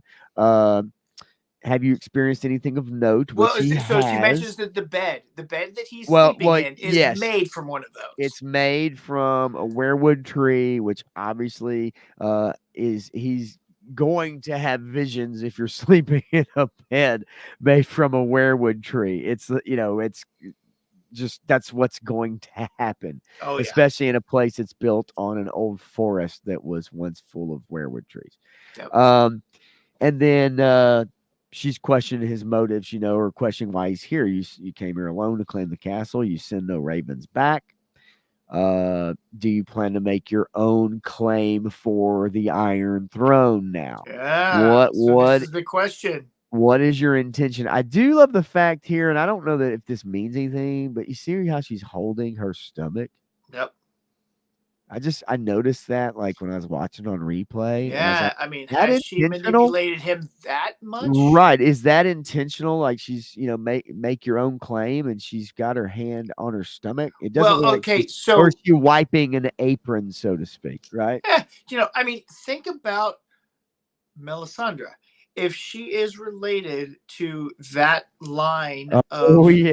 of thinking, Yeah. what could she be creating? Give birth to a smoke monster that travels and goes and kills someone. I'm just saying, I mean, she could use Damon for this process of creating that future element that could come into play because I believe that these creators, this people who are writing this story, take more credence in the supernatural elements of George R. R. Martin's writing Yeah, than Dan and Dave did, because I Dan and agree. Dave hated that, and they ruined Game of Thrones when they didn't include Lady Stoneheart, when they completely left off storylines Right. and plot threads of warging, and quite honestly, the whole idea that Larry is working into the rats to get all of his information is a very interesting concept, and I would hope that they would get to that sooner Um, or later. yeah, it depends.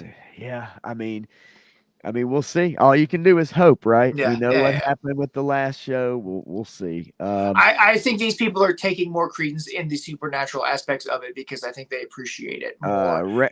Wraith Mace stopped by as well. What's going What's on, Wraith up? Mace? And just remind you guys, hit the like button if you can. If you throw a subscribe if you like what you hear, like what you see, and if you don't, thanks for hanging with us this long. That's what I like to say as well. But really, ultimately, I appreciate everybody stopping by and hanging with us so far, man. Going through episode 4 of House of the Dragon, season 2 that just came out Sunday night. And we're rounding the turn. I don't want to keep you here, Matthew, all night long, so I want to kind of get things moving along here, if that's all right with Yeah, you. yeah, yeah, And yeah. We're then, good. but I love your commentary, so I always want you to chime in at any time you like. So one thing I want to mention though is she mentions that the castle Harrenhal is basically, as it says here, the curse of Harrenhal started when the first stone was laid, and what we know that because not only from the books but in the lore, but it was made by slave labor and actually mixed with blood, like the Yeah. mortar was like mixed with blood by the slave labor, and then it's on top of a weirwood forest. And so you think about all those whispers, that's from the children of the forest, which we know a lot from Game of Thrones. And also, this castle is right by basically the center of magic in Westeros, where magic really kind of is at its Well, and strongest that's point. why it was surrounded by a weirwood forest, right? We talked Yes. about that earlier in the stream, the weirwood Yep. forest and what that means, and how they burned it down. Yes. And so basically, she has a nice back and forth with him, and she even kind of gives him a hard time, saying, "I imagine it's hard to give obeisance to the one who replaced you as heir," which I would imagine is a tough pill to swallow for anybody. And she's not scared. She's not scared, and she says, "And a woman too," which is Well, I mean, that's also that other subtle manipulation that Melisandre did a lot of. yeah. Wraith, and if you get a chance when you watch episode 4, come on back and let me know what you thought about it, man. Just come in, throw a comment or something like that on the replay if you can. Tell me what you thought about this episode, and I'd love to hear it, man. Definitely. So yeah, she gives him a potion, says, "Drink this. This will help you sleep." Well, we cut. And then all of a sudden we What a transition to a great council meeting. what a great transition, because he takes a sip of it and we move right to our next scene, and So he's literally this is funny to me, the zeitgeist of the universe, because in the bazooka thing, he's taking shrooms and having events happen in his life. This guy's taking some kind of potion that this person made and transitioning into, oh, what the hell just happened? So yeah. there's a lot of that going on. Ooh, But weird. it's truly it's a great transition, because you hear him in his throat swallow the drink. It's like and then he looks up and he's in the middle of a freaking meeting. Well, and they even muffled the sound, right? They Muffled the muffled the sound. sound of the Yes. meeting as it Yes. becomes into focus. They bring the sound into focus So as it's he's like starting to become conscious again. he doesn't even know what the hell happened from the time he drank it to this To moment this moment, right as far as now. we know, right? I mean, that's the way they Right? set it up. And 3-star draw says he's fucked up. And you can look at him and he's just like, dang, dang. Eric Thurman with some shrooms there on the screen. Matt Damon Targaryen is an incredible actor. It really is awesome. So you get the conversation going on behind him, right? And it's like, what's going okay, well, he's actually in a meeting with Willem Blackwood from House Blackwood, and they're Yeah. talking about the Brackens and how they can't stand them. So he sets the cup down, right? And again he brings up the fact he doesn't know who the fuck these people are. Yeah, he has no idea, right? And so right now we have the conversation going, and Willem is talking about the Brackens, and they may need to pay for their treachery. And so when he asks, "Who are you?" He's it's like, well, this is Sir Willem Blackwood of House Blackwood, as he's introduced from the old feller at the castle right here, this guy. And he says, and so now Damon, he has no idea. He's like, what can I do for you? He has no idea what the hell's going on. Yeah. And you called him here. Yes, you called me.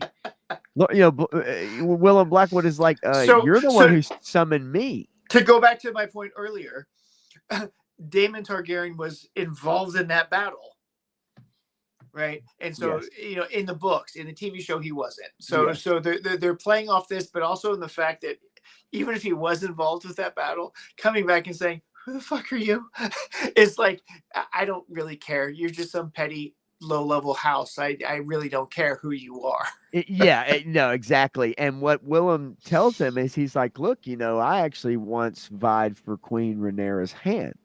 He liked her spirit, her vigor. He, you know, and and so they he kind of goes on about how he has respect for her, and 20 years ago his lord bent the knee to King Viserys, who named Rhaenyra as his heir apparent to the Iron Throne, and he intends to honor that. And then Oh, and this is then great. This is great. He's still tripping balls. so he's well, is he, or is it the castle again? Because this is Lena, his first wife, who he bore two children with, Bela and Rhaena, who are the two black girls in the show who have white hair. And one of them has actually been sent to take the eggs per last episode to take care of the eggs for the future. And Bela has been actually left behind at Dragonstone to help fight or patrol on her dragon. And she, the one that spotted the army last episode. So anyway, so he sees a vision of Lena. He may be, I think it still could be the castle giving him these visions, and he sees her. She walks up and pours wine. Right? It has to be all of it. I mean, he's under the manipulation of the witch who's giving him these psychedelics to allow the castle or the elements of the castle to manipulate him. And so it's all part of the same thing. Is he tripping balls from the drink? Yes. Is he being manipulated by the castle and the hauntedness of the castle? Yes. The werewolf trees are totally manipulating him, and it's because the three-eyed raven is always in control. He's always manipulating events on every level.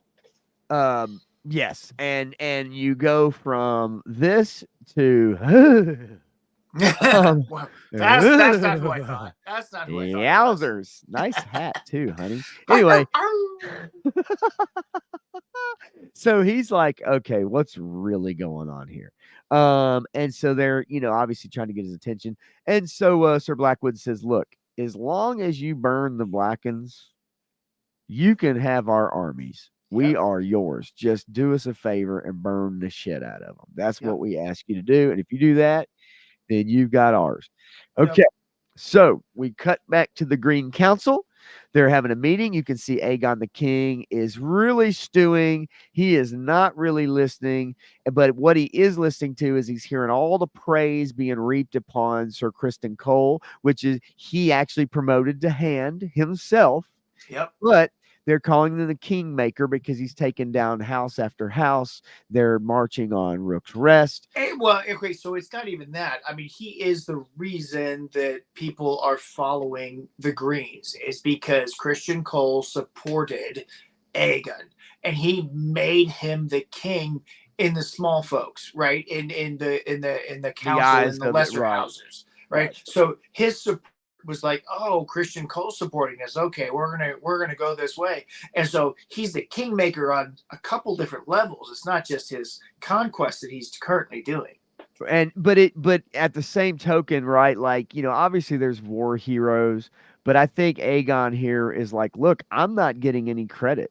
I'm not getting. No one is talking about me being the one. Who so he's buying into his mother's delusion, right? I need to be Aegon the First. I need to be Aegon the Conqueror. I need to wear his armor. I need to be as battle ready as he was, and prove myself in battle. We're going to get to that in just a moment with the scene after this, because he's sitting here stewing. He's hearing his council. They're talking about, Aemon and Vhagar are at the ready. They've concocted this plan at Rook's Rest, secret plan. And then he tells the council that you bore me, you all bore me. And then he storms off into his chambers. And Queen Alicent is there. Queen Dowager is there. His mother is there. And she's rummaging through bookshelf and drawers and stuff. And what happened to the books? What happened to the books? Yeah, she's looking for his father's books, King Viserys' books, all the old history books, because I got rid of them. He got rid of them. Now, you know, But I didn't burn them. he didn't burn them though. Now he was smart enough to he wanted to get rid of them, but he didn't burn them. But she's like, look, you know, you need to basically listen to your counsel. They're wiser than you. We went through a lot of crap to put you on the throne. We Yeah. got you on the throne, and now you're throwing tantrums because other people are, you know, getting this war won for you. They're doing things. You know, what I need from you is I need you to do nothing. I need Yep. you to just sit there and do nothing because the other people around you are smarter than you. You need, I was hoping you'd learn from them, But you haven't yet. but you So, haven't yet. And so she says basically he's useless and he yeah. should just stay out of the way of the council. And of course, he does not So, take yeah, this very so well. her exact words are, I need you to do nothing. Right. I need you to be Bill Clinton. Do nothing. Sorry. Yeah.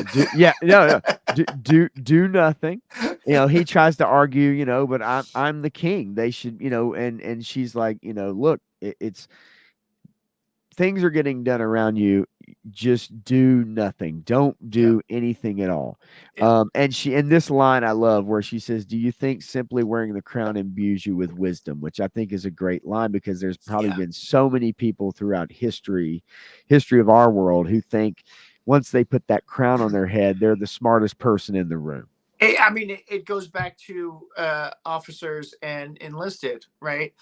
A fresh new officer comes in to command a group of enlisted men, and he knows shit about shit, and the enlisted know this, and so they're looking to their sergeant, and the sergeant's got to follow the enlisted's orders, but the enlisted may not. If the enlisted is smart, he listens to the sergeant. Yes. I mean, you know, and so with this scene, I think to an extent with both of them, because she says you should be seeking our opinions and counsel. And he asks, "What would you have me do?" And then she says, "Nothing." But I think in this particular scene here, in a way, because the thing of it is for her too, is that now she really has no power either. Not only is she shut out of the council meeting, but for the most part, but her father has been banished. He was handed the king, so he's gone. Now her son, who she worked hard with her father to put on the throne, really at this point is getting usurped in a way by others. And so they're both kind of in the same boat at this point, right? Yeah, They're both kind of together in this. She finally realizes that she doesn't actually have any command authority or power she has anymore. nothing. She is no longer in charge of anything. You have put your son in charge, and how you can control or manipulate your son, which is what other people were telling you, get a hold of your son, and she didn't listen. She was off doing her own thing because she's a terrible fucking mother. She's never raised her children because she didn't love her children, except for the ones that are born with black hair, which are Christian Cole's children. And those are the children that she actually loves. Yes. And you know, now at this point, she also knows she cannot really use her son, you know, for anything because she realizes that no one's even really listening to their king. And so they're both in the same kind of boat. Real quick, Frostbite says, as a senior troop, I always taught the officers that I mentored that they need to trust their senior NCOs and listen to them. Absolutely. You know, it's there's a lot of experience in a lot of rooms in a lot of different businesses and avenues in this world, and it would do people, especially now more than ever, to take some of that wisdom and that experience and try to learn from it. I've always taken the approach to leadership as that you need to listen to everybody, but you need to listen to everybody with a different slant, right? There's a different perspective, and you have to take their perspective in consideration, but you need to listen to everybody. Yeah, listen to it, fit it into, you know, but listen to it, at least take it in and then digest it and figure out what you'd like to do with it. But I agree. Yeah. You know, so we move on. We're really steamrolling now. At this point, Sir Gawain, which this is Alicent's brother, right? Yes. Sir Gawain. Yeah. He's here. He's been instructed this whole time to stay within the trees. They only travel at night. But now Sir Cole has this plan, this secret plan, and he's saying we're going to march on for Rook's Rest. And Sir Gawain is like, okay, why would we do that? You know, we've been sticking to the cover of night and trees, and so he says, you know, they're not going to expect it, and you know, him saying, you know, it's madness. You know, it's like this. I mean, from a tactical standpoint, he's absolutely correct. I agree. And I since agree. he doesn't have all the information, he has to trust the commander. Yeah, he in doesn't charge. even know. Yeah, he doesn't know. So this is the officer enlisted problem, right? If the officer doesn't Right. communicate with the enlisted, or at least the sergeant, and if the sergeant doesn't bolster the troops, then you're gonna fucking fail every Correct. time. And Because the sergeant has control of the troops, and the officer may know the bigger picture, but if he doesn't communicate that to at least the sergeant, then Yes. there's a problem. And so Christian Cole's like, I'm not listening to you. This is what we're doing. This is the second time he has done this to this man. And this man is essentially his sergeant at arms, because Right. he's going to be able to rally the troops or not based on a given situation. And he was also somewhat put in this position to go on with Kristen Cole to watch him. For his sister, right? Yeah. Who's been sleeping with him. Well, And yeah. everything. Yeah. So, the plan is set in motion. At this point, Rhaenyra comes back to Dragonstone. She shows back up after her trip to the Red Keep, or to King's Landing, nonetheless.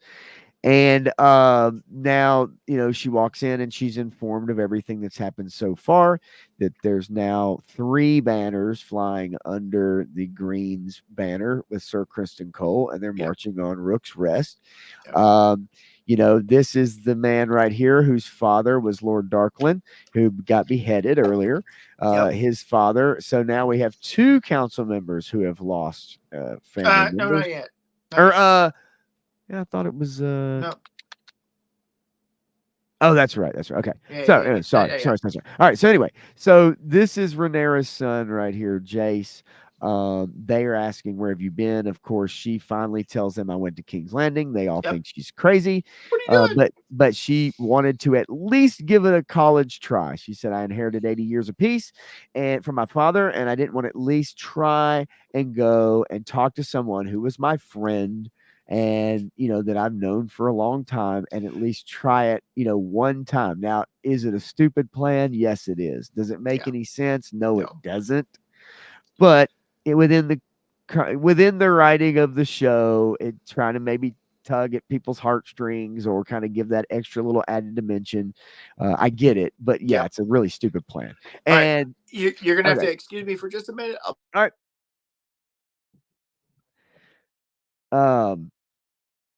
So let's see here. Her son, basically, everybody's arguing about needing to send a dragon. Everybody's wanting to send a dragon. Rhaenyra herself says that she will go because the mistakes have been made are because of her. And of course, everybody says, no, you're not going. Like you're not going because you're the queen, and if you die, then all is lost. So everybody, you know, Jace wants to go, but he's the heir to the throne. So of course she doesn't want to lose him either, because that would make no sense at all. Because then all is lost. You know, she has no heir to the throne at that point. And at her age, getting the way she is, getting her age, trying to have another child and heir to the throne is probably not a good idea, or probably maybe would die in childbirth. And then Frostbite Repro says, we always got taught that you don't have to like or believe in the orders given to you by your officer. You just need to pass them on to the troops and make sure they get done. Yeah, I mean, communication is really, truly the key when it comes down to it, right? Do your troops or do people need to know everything? No, but they need to have enough information to make informed decisions, or your commanding officer, you know, needs to have enough to make informed decisions about what they need to do, because you don't just send people out to die, right? Like, you need to have a plan. You know, diversionary tactics aside. Nonetheless, Jace basically says to his mother that our allies raise their banners for you, and if you die, all is lost. So they convince her she's not going to go. And Rhaenys, the she was passed over for the Iron Throne. Rhaenys says, you need to send me. You must send me. So Rhaenys volunteers to go. She's the most She is. logical. Her person to dragon send, right? also Because is the biggest of the bunch she's for the most part, well, at least I ready don't to want to go. say she's the most combat The proficient biggest one that's combat dragon rider. ready. Yes. Yeah, so it's a large dragon. It's also one of the fastest dragons. Right. And so she's got the fastest dragon, and she knows that she's faster than any other dragon that's out there. No, all of the dragons are slower than hers, and she has the most combat experience while riding a dragon. So her experience tops everybody else's. So she's the one that needs to be sent, and it makes the most logical sense because it's right across the bay. It's right there. They have to do something because it's right there. Yeah. And if they lose that keep, then they're going to lose the bay, and they will not be able to get supplies to Dragonstone as easily as they have been.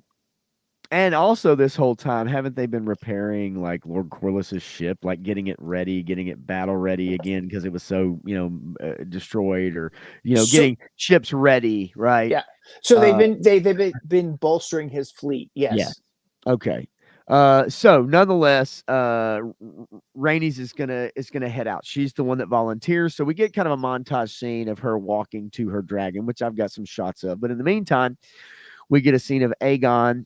And Aegon is very restless, and he's drinking. He's drinking a lot. He's restless. He's, getting antsy. He wants to do something. He wants to prove his worth, right? He's pissed. Everybody else is doing everything else.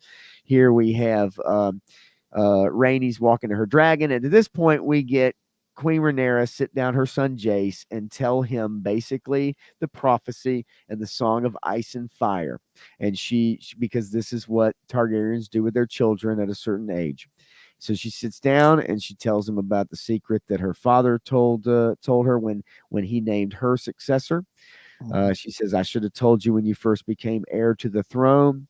Yep. And so they sit down and pass from king to heir. We have Rhaenys going to Meleys, her dragon, and then we see Aegon taking a drink. And I love the line, since Aegon the Conqueror's time is up, as Rhaenyra is telling the story to Jace, we see Aegon the Second taking a big swill of wine, wearing Aegon the First's armor, his armor. And it is Valyrian steel armor and crown helmet. So you see him go to his dragon named Sunfire.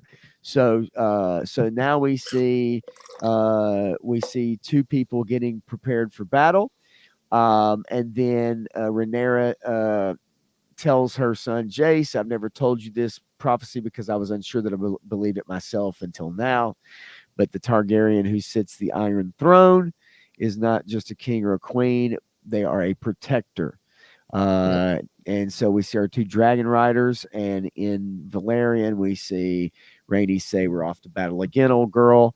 And in season 1, I'll never forget, there was a scene, I think it was early in season 1, where she tells everybody, like the young kids, like they haven't even seen the horrors of war. They have no idea what that looks like. No idea. And we're about to see that. And so as Rhaenyra tells the story again, ordained to lead the 7 kingdoms, to strengthen them. And so she tells the prophecy, and here we go. We get to Rook's Rest. So I want to get through this so we can get you to bed, Matthew. I don't need you staying up way too late. And I know you got family and everything. So I want to get you going here. So we get to Rook's Rest. We get to the battle. And then again, the final part of that prophecy, to unite them against a common foe. If I back up, ordained to lead the 7 kingdoms, to strengthen them and to unite them against a common foe. There's Rook's Rest. We see the 3 banners now with Sir Criston Cole marching on Rook's Rest. And Rhaenyra tells Jace, "Viserys chose me to succeed him." And he led to this the whole of his life, which he did. He's held steadfast to that she was the one that was supposed to be on the Iron Throne when he passed. We see the armies. Again, my father believed that I alone was meant to be this protector. There's Sir Kristen Cole at the ready. And then we get into the battle right here, 14 to 1500. This castle can't hold out unless we get Rhaenys and Meleys heading off from Dragonstone to battle. And as Rhaenyra says, but to unite the realm, I had to send the dragons to war. And we get good shots. And I love this. The horrors I have just loosed cannot be for a crown alone. And you can see the look on her face. Like she knows what's happening. You know, she knows what's up. It's why I must believe that Viserys told me when he named me his heir, what Jaehaerys had told him and what I will now tell you. Aegon the Conqueror's dream. He called it the Song of Ice and Fire. So she's giving him the prophecy. And now we get to battle. We have arrows loosed. We have, I mean, these guys trebuchets. These guys don't have a chance against this host. No, the host that was laid siege to this rook, right? It's not even a castle, it's just a rook. Right. And you've got 3,000 greens that are surrounding them. And they're laying siege to this castle. So this castle is in dire straits. And absolutely. There's no way that they can maintain this and keep it until Meleys shows up. Right. And she shows up right here because this scene is Sir Gawain basically saying to the seven hells with you, Cole, because they look up and see a dragon. And they're like, who's dragon? Right. And so we know that the dragon coming in is real quick, Woody Triple Deuce, good night, Pop, Matthew, highly detailed breakdowns of both your Game of Thrones. Peace out to everybody in the chat. And thanks, Woody, for sticking up, man, and hanging out for a while. I know you also have an early day, man. So thank you, brother, for hanging out for a little while. And you pretty much caught most of it. So if you go back and find out the rest, there's just a little bit left, just a little bit. So, but thank you so much, Woody. It's always good to see you too, buddy. So this is where the secret plan by Cole and Aemon is set into motion because they fire off arrows. The Greens fire off arrows. And here comes Rhaenys on Meleys coming in, and then you see right here at the rook, they're like, "Oh hell yeah!" And we get a nice shot here. Dragon fire, and they start burning people down during the day, and it looks like there is a lot of the tide can turn very quickly, right? You have a dragon. I mean, she's taking out troops left and right. Left and right. It wouldn't take much. Wouldn't take much if this dragon was alone. And then we get a shot of Aemon on Vhagar. The largest dragon in all the realm at this point. The oldest dragon, the largest dragon in all the realm, ridden by Aemon Targaryen. And he starts moving, but then what does he see? So here we go. Look, so all of a sudden he looks up. That's Rhaenys and that's Meleys Sunfire. That's Rhaenys and Meleys flying overhead first. Okay. And he tells Vhagar, just wait. Not yet.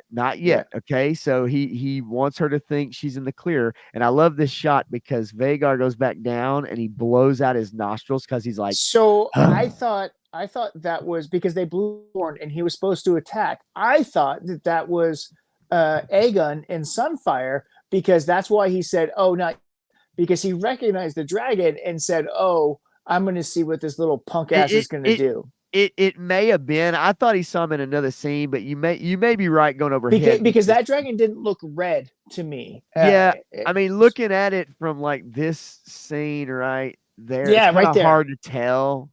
But because in the direction that it's coming from, so it made me think, and they immediately cut. Yeah, they cut to Aegon. So Aegon here has shown up, right? All of a sudden he comes out of nowhere. So it's like, okay, well, let's see what he can do. And so that's why I think he said no. Okay, we're gonna let this kid kill himself because then I'll be king. or who knows? We'll see. But so Meleys and Rhaenys are laying siege to all the troops. And then they look up, Sir Kristen Cole and Sir Gawain look up and they see Aegon flying in. And this is Christian Cole's big moment, right? He's going to rally the troops. He's going to say, "Oh fuck, this was not our plan." Yes, but I'm going to take advantage of this. And so he rallies the troops and says, "Your king has joined you in battle. You stand up and you fucking fight, assholes." As you see right here, he's riding across. Yep, he's riding across and tells everybody, "Your king has joined you. You're right. Hold to your courage. Hold to your wits." Yeah, I mean, he is amping those guys up in a Braveheart type moment. Right. Let's go out there and get these guys. Go get them. And then he watches everybody charge out there into battle, and everybody's ramped up because, hey, their king is here. Yep, awesome. Their king is here. He's joined you in battle. So Meleys, ridden by Rhaenys, she looks out and she sees Aegon coming, and she's like, "Oh yeah, I'm about to take this little boy down." And you can see him. He's drunk. He's drunk, dragon driving, and you can see it too because he's just kind of like, you can tell he's just not quite all there. You could tell he's probably just drunk and just flying in like crazy. And so he, Sunfire shoots or spits fire at her, and she kind of dodges it, and her dragon dodges it, and then her dragon gets a hold of Sunfire. Now look at the difference in size here between these two dragons, right? So just to give you an idea, between these two dragons, Sunfire is very small. Meleys is a large dragon. She gets a hold of Sunfire, and right here we get a good shot of the claws going in and digging in, and really damaging Sunfire. Screaming right there. And then Sunfire starts to fall towards the ground. Aegon is able to actually right Sunfire, but the dragon is spilling blood, which is literally like acid. It's like, burning people alive as it falls on them on the ground. And then Meleys makes another pass, and this is where she's pretty much got control of the situation. And then we hear some wing flapping. Yep. And we see on the castle or on the rook, they look over. And then here comes the big guy. Now look at these wings. Now I've got some good shots to show the differences between the sizes. So we just saw the size between Meleys and Sunfire. Yep. And then we get Vhagar comes across the screen. There's the tail. Yeah, it's so impressive. I mean, they did holes in the wings, but it doesn't even matter. And there's Kristen Cole looking up. So this is his plan. And there's Aemon riding Vhagar, who he took command of right out from underneath one of the other children. He actually jumped right on and took control of the dragon when it could have been somebody else's. Triple or 3-star draw rather says, "Why does his dragon look like the Black Pearl?" So now look, so you see the dragons, and then you see Vhagar because coming. 3-star, because that dragon has been around longer than any other dragon and has seen a lot of combat. And so those wings get damaged in that combat. Doesn't stop it from flying. Now, but still, there's damage. We see Rhaenys, and she looks up and goes, "Oh shit." And she knows her dragon is faster, more maneuverable. Yes. But still, this is a big ass dragon coming her way. Now, at this point, you can see that Sunfire breaks off one of the horns, or whatever you want to call that, scales or horns. The quills or whatever. Yeah, off of Meleys. But it's really in vain. Like, you see a good shot there. But Aegon is holding on because Sunfire, has really got a hold of her. And he looks up and he sees Aemon coming. And he says, "Thank the gods, right? My brother is coming to save me." And then, as he gets closer, Aemon says, "Fuck you both." Fuck you both. And Dracarys, and you see the fire start to light. Yep. And then you see Aegon starts to go, no. Shit. Because he knows he's about to get burnt up. And that's exactly what happens. Vhagar roasts both of these dragons. However, Sunfire takes the brunt of the damage, as you see Aegon here really catching a lot of it. and then you see Maelys right here up above is kind of out of it a bit, and you see Sunfire's really burnt up, like Yep. really burnt and falling like a Led Zeppelin, so to speak. So to speak. And so we see the fall of Sunfire and going down, down, down. So Kristen Cole is watching his king go down, and He's like, "Fuck, that's yeah, the he can't, king." yeah, he can't believe. And he's Whoa. head of the King's Guard, and he's got to go Uh, check that shit out. Okay. Well, for some reason, my okay, there we go. My monitor just shut off. My second No, monitor. Okay. no. So anyway, so we see that's where he falls into the woods. You see the fire. So then Rhaenys turns around, and at this moment, actually, she's like, okay, you know what? I'm gonna attack. Now she had an opportunity. No, actually, she has a moment of indecision. Has a here. moment of indecision. She So could she's have like, fled. I could leave right now. Yes. I could leave right now and Yes. know that we have wounded the king and be safe. But Yes. something draws her back to combat, and she's basically resigning herself. She has committed to this to the end, knowing that she will die. Correct. You know that, right? And Yeah. so and I love this 3-star says, "Oh no." Oh, and I'm guessing no, you gotta say it Moss Man's Oh, voice. wait, that's right. No. Oh no. Imagine that's what Sunfire is screaming right now. Anyway, so she latches on. She latches in. This is serious business. She latches in So on this basically, battle. when she does that, she is announcing, This is it. I'm this in is for the it. final. And This is if we go down, we're go both going to go down and That's die. right. Yep, 100%. She's So going to die with her dragon. she latches in with them fancy boots there beside it. And here we go. A cool shot of Maelys Yes. coming in. Amazing. And again, she could have fled. She could have gone back to Dragonstone. I think she could have outrun Vhagar, although as big as he is, you know. And even with the loss of the battle overall, it would have been a victory because Yes. the king is either dead or wounded, and Yes, so is his severely dragon. wounded. Right. And so that really would have been a win. You would have fought, lived to fight another day. That's But right. as we see so often, people get, let's say, a little greedy, and she thinks, boy, if I could take Aemon out as well, this would really be a 2-for-1 situation. So here we go. Now, again, here's the shot. Look at how Yeah, big there these it two is. dragons are. So I showed you the one earlier, and now we get this one. And as they close in, again, another shot of just how large Vhagar is. He just absolutely sets fire to Maelys, look at the claw, grabbing the feet. And as you watch the video, he's just slinging the dragon around. Like Yep. Vhagar's just slinging this dragon around whatever way that they want. And then, another good shot of the fire. There again is Rhaenys and actually dodging fire quite well. She's still doing well. Because she's more maneuverable and she's faster than Vhagar. But we do see, Vhagar takes a bit of damage. He took some damage initially when Aemon went in and he gets a bit of a gut rip here. Yep, Yeah. a little bit of a gut rip. Again, like both dragons just lighting flames. And then at this point, this is where we see, Vhagar start to kind of go down. Christian Cole's headed straight for the king. He's headed for going the king. At full bore to the king to check on his status to see what's going on over there. And at this point, the two dragons, are kind of, locked in battle. And then we see that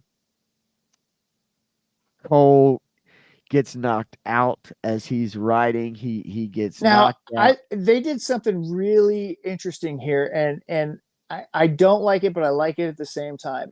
They went solid black, and now it used to be you couldn't do that on television without it going to a commercial. It would be an automatic commercial reference, but now we can get that pause. And so what happens when the screen goes all black like that? The audience goes and so we hold our breath as Christian Cole has had the wind knocked out of him, amongst other things. But this happens twice. And it happens also because both dragons kind of come down. Vhagar actually comes down to the ground. Yep.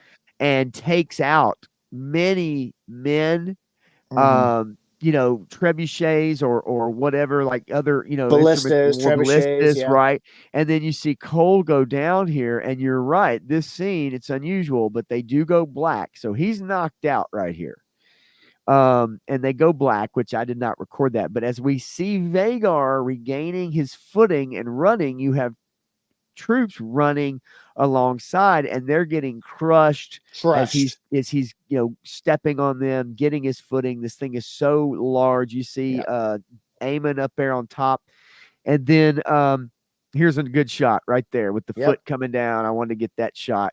And then there's Maelys kind of taking off, and at this point, she actually could still try Yep. to get away. So she's like, I could go right now, and I would live, and my dragon would live, and we would live to fight another Yes. day. Now she But knows also that Vagar kind of went down on the ground. So at this Yep. point, she's looking around, kind of Yep. looking left, looking right, looking at she the also ground. knows how pivotal this battle could be, and she's Yes. like, we have to put everything into this battle that we have to protect our supply lines. Yes. So here she is. She's flying overhead. She's looking all over. She's looking up, right? She's looking down. As she gets over the keep or the rook, Boom. Vagar comes out of nowhere and absolutely just grabs hold of the neck of her dragon Rips it and apart. really just starts to just chew right through it and add fire to it as well Yep. at the same time. And you can see that shot right there. Look how large Vagar is. Yep. And look how much smaller Maelys is. And so you see her dragon, and there's the eye, and then the eye closes. Yep. And That's it. And then that's It's it. done. And she starts to fall Resignation. backwards, and she falls right into the castle, castle. wall. Boom. And Aemon looks down, and there's the dragon in the castle wall, which now has been breached easily, so to speak. Yeah. And so at this moment, and this is very end, and I want to get through this. We see Sir Criston Cole wake up. Sound. And so this is another black scene where Yes. it cuts to black after that happened, and then the audience is like, and this is the moment when he wakes up and he's gasping for air, right? Because it is a moment, a dramatic moment that is done very well with cinematography and editing and all that stuff to cause the audience to hold their breath.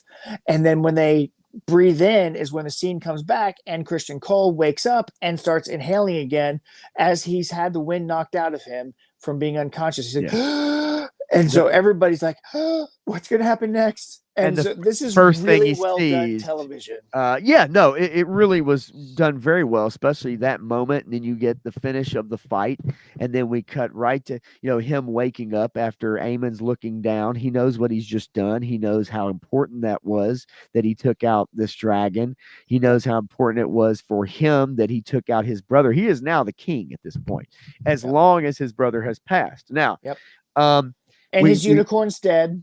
Yep, his unicorn's dead. That can have many meanings, by the way. That's true. And so Cole gets up, and then he looks around. He sees obviously Maelys and the wall, and then he goes over to touch an officer or somebody he recognizes. And he walks the armor, up, and he's like, "Hey, friend, we have to get up and move."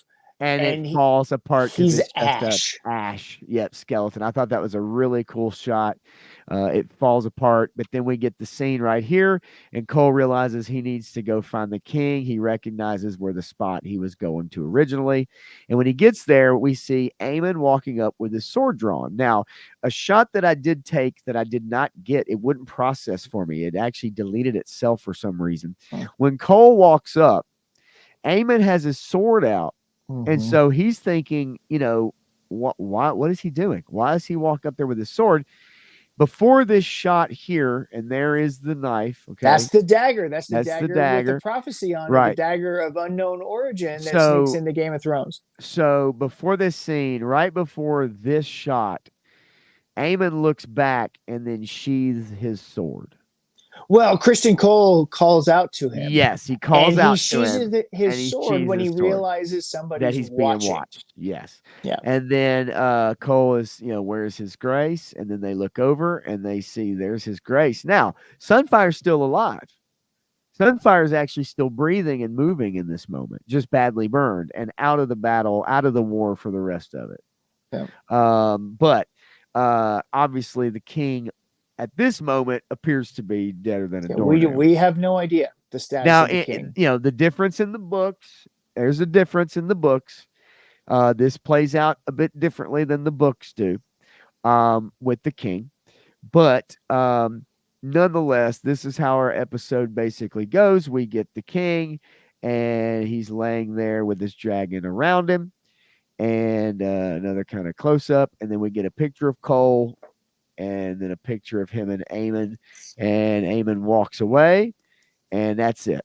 Yeah, that's all I got. A lot of shots there. I know this took us a long time to get through, Matthew, but I wanted to have a real detailed breakdown. I apologize for it taking that long. But next time I won't take so many pictures. It's hard not to, because there's stuff you want to talk about, right? I know. And totally maybe we'll just start right at the top and not even go over anything else at all. Yeah. Just go right at the top. But nonetheless, so for those of you still watching, great episode. It was the most episode with the most action in it. We finally got to see a daytime dragon battle. I really enjoyed it. I do ask people to go check it out, man. If you haven't seen it, watch. I mean, it's really good, engaging television, even with the horrible people involved with it. It is engaging storytelling that has you liking some of these horrible people, because you know that they're all horrible, but at the same time you're like, oh, that's really neat, I want to see where that goes. Oh, that's so awesome. You're intrigued by the dialogue, by the setup, by the politics, by the character development, by the acting. The acting in this show is so incredible. You look at all of the subtleties that people are doing and you realize how much they're conveying. This is a lost art in today's television, because they want to provide you with as much corporate bullshit as possible, but this isn't that. This is storytelling. Wasn't that long ago? Remember the golden age of television with Game of Thrones and Breaking Bad and Justified and all, several other shows that were on television at the time that were really good. Wasn't that long ago? Hopefully we can work our way back to it. It's for me, it kind of starts with here right now. There are some other shows, but I mean, you've got to look to the independent stuff. You got to look to the smaller stuff. You have to look to the stuff that's away from the corporate mindset, right? Yeah. So the Disney Plus, some of the Warner Brothers stuff. Warner Brothers has always been an independent film supporter, and so they've actually brought people up through the ranks. And so Warner has a different philosophy than Disney does on it, right? And since Walt passed away, when Roy took over, it became a whole different business thing. I agree. And so that's a whole nother concept or discussion point, but this is well worth watching. I agree, absolutely. And I implore everybody, if you're watching this on a replay, leave a like and subscribe if you like what you hear. But that as a pretty comprehensive breakdown and try to keep it nice and tight. But I know it took a long time. So, and I keep saying it's got to be a 3-hour stream, right? A 3-hour tour. You almost can't. So. It's really difficult not to, because trying to do 2 hours, you've really got to blast through stuff and not even really review anything. Right. Yeah. So, but nonetheless, man, I definitely want to kind of wrap things up. Let everybody know, Matthew, again, where they can find you for those listening on a replay. Yeah, I'm at Mamu's Action Figure Blog and Mamu's Action Figure Blog 2. I post my A-sides and B-sides and different things here and there, but I post every day at least. Mostly G.I. Joe stuff, but I do delve into some, Batman. And some other things, Mythic Legions sometimes, and some Savage Crucible, and some a little bit of Marvel stuff, but I haven't done any Marvel stuff. Just been uninspired with that lately. I used to do Star Wars stuff, but been uninspired with that lately. So it's mostly been G.I. Joe, Savage Crucible, Mythic Legions, Batman type of stuff. But I did want to also mention that there's a documentary that's coming out that will be released very soon that you can order on Creator VC called Aliens Expanded. I'm a huge Aliens fan. This book is phenomenal artwork that I got that's signed by the artist that created it and stuff. But I've got a little credit in there. This book is phenomenal. It's a great art book. You can open up to any page, and it's just covered with some of it's amazing, amazing designs from the show, from the movie, and everything. But this documentary is 4.5 hours long and goes through the creation of the entire Aliens movie from beginning to end, and talks about so many different things, the acting choices to the actors that were chosen and the actors that were let go because of cocaine and drug paraphernalia to get them out of the country, because most of this was filmed in Pinewood Studios in England. It talks about how Cameron spent his own personal money to film certain scenes in the movie. It goes into the deep dive of anything you may or may not know, like how upset Sigourney Weaver was that scene was cut out of the movie with her daughter in it, who was her mother, by the way, and how upset she was. And my first viewing of Aliens, because my sister would never take me to go see Aliens because she said you'll have nightmares, was on a Fox broadcast of it. And in the Fox broadcast, they had to edit out all of those graphic scenes from the rated R content to make it TV airable, and to supplement runtime they had to take some of this other footage. And so the first time I saw Aliens had that scene with her daughter in it, and I told everybody, I said, what about Ripley's daughter? Her daughter died. And they're like, what are you talking about? You're crazy. And it took 20 freaking years later before the special edition came out, when everybody saw that footage. And saw that initial footage of Newt and her brother, who is that actress. It was her actual brother who was in that scene, of them going out there from Hadley's Hope and all that other stuff. So I love this movie. It is one of 3 what I would consider perfect movies: Raiders of the Lost Ark, Aliens, and it can be debated, and I may back off on it at some point, but Princess Bride is the third one for me. But those are the 3 perfect movies. And you could take Aliens or Raiders of the Lost Ark and teach it in any film school to teach people how to storytell, how to create characters that people get engaged with and like, because both of those movies, every character in the movie you have some attachment to, you have some investment in. And with Aliens, it was an ensemble cast of people that they brought in, and you love every one of those characters. There was also a part of you, Vasquez, Gorman, all of them. There was also a part of you that could relate to each one of those characters in some shape, form, or fashion of your own way. Right? Like each one. That's what was great about it too. And you learn things like Sergeant Apone. The actor who played Sergeant Apone was a Vietnam 3-tour sergeant and left the United States over the disillusionment for going to that war and the consequences of that war. So he lived the rest of his life in England or other places. This was like the only film he ever did. And he comes in there as the sergeant, being a freaking real sergeant. And so most of his stuff was ad-libbed as he went through that. But he really instilled a camaraderie in those people, and he really supported the trainers that they brought in to bring that military aspect to it. And so the military advisor from the show is in this documentary as well, and how much he appreciated that man's contribution to the film, because he really made everybody feel like they were in the military, right?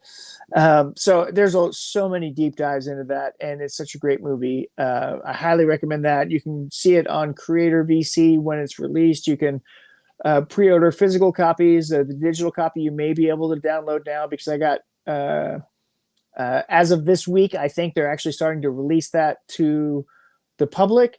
As I saw the pre-screening of it, so to speak, and got to make some comments on it and everything. And it is 4 hours, 4.5 hours. It's phenomenal. They've also made In Search of Tomorrow and In Search of Darkness 1, 2, and 3. Oh yeah, those are great. Those are great. And another great documentaries on Yes. science fiction and horror films. So Yeah, man, yeah. those are really cool. Definitely. Sweet, man. Yeah, I definitely want to check that out because I grew up on those movies. So, and they were, very instrumental early on. I mean, that I didn't know anybody that actually didn't like either, especially the first two, period. Like it's just, I didn't know anybody that didn't like them. Yeah, I mean they're very different movies, but very different movies. Very different movies, and the second one definitely more of an action movie. The first one definitely a suspense thriller, horror almost, sci-fi. But yeah, man, I definitely look forward to that. That'll be freaking awesome. Really good. I am Pop Blender. I will be doing a stream tomorrow night on 3-Star Draws channel, a G.I. Joe stream. That's right. Uno, dos, tres. That'll be tomorrow at 9 Eastern, 8 Central, and it's a G.I. Joe themed stream. We may get in a couple other things. I'm actually waiting on the show rundown to come through here any minute and figure it out. But I know we'll have some Joe news, especially, and a couple other things to talk about. And then other than the stream I do with Matthew every Tuesday night, I will do a Friday stream solo called Unfiltered, and I will get into a few different articles and Hollywood news and maybe a little bit of politics with pop culture and stuff. So we'll see. Well, I always try to dig up something new or fresh or different that maybe you guys haven't heard. So that'll be Friday. I've been playing around with the time on that one, trying to nail down what I really like and figure out when people have time to watch. And so, but it's been a good time while I've done it. Had a good chat. So that's about it. If anybody's listening, like I said, leave a like, leave a sub if you can, if you like everything. Really thank everybody for sticking with us. Matthew is now going to the rock concert, the Pink Floyd Laser Light Show. But yeah, man, really thank you everybody for tuning in, man. It's always fun. And Matthew, again, always love talking to you. Can't wait to go over episode 5. We may have to just dig right in next time. So I will talk to you all soon. Thank you so much. Later.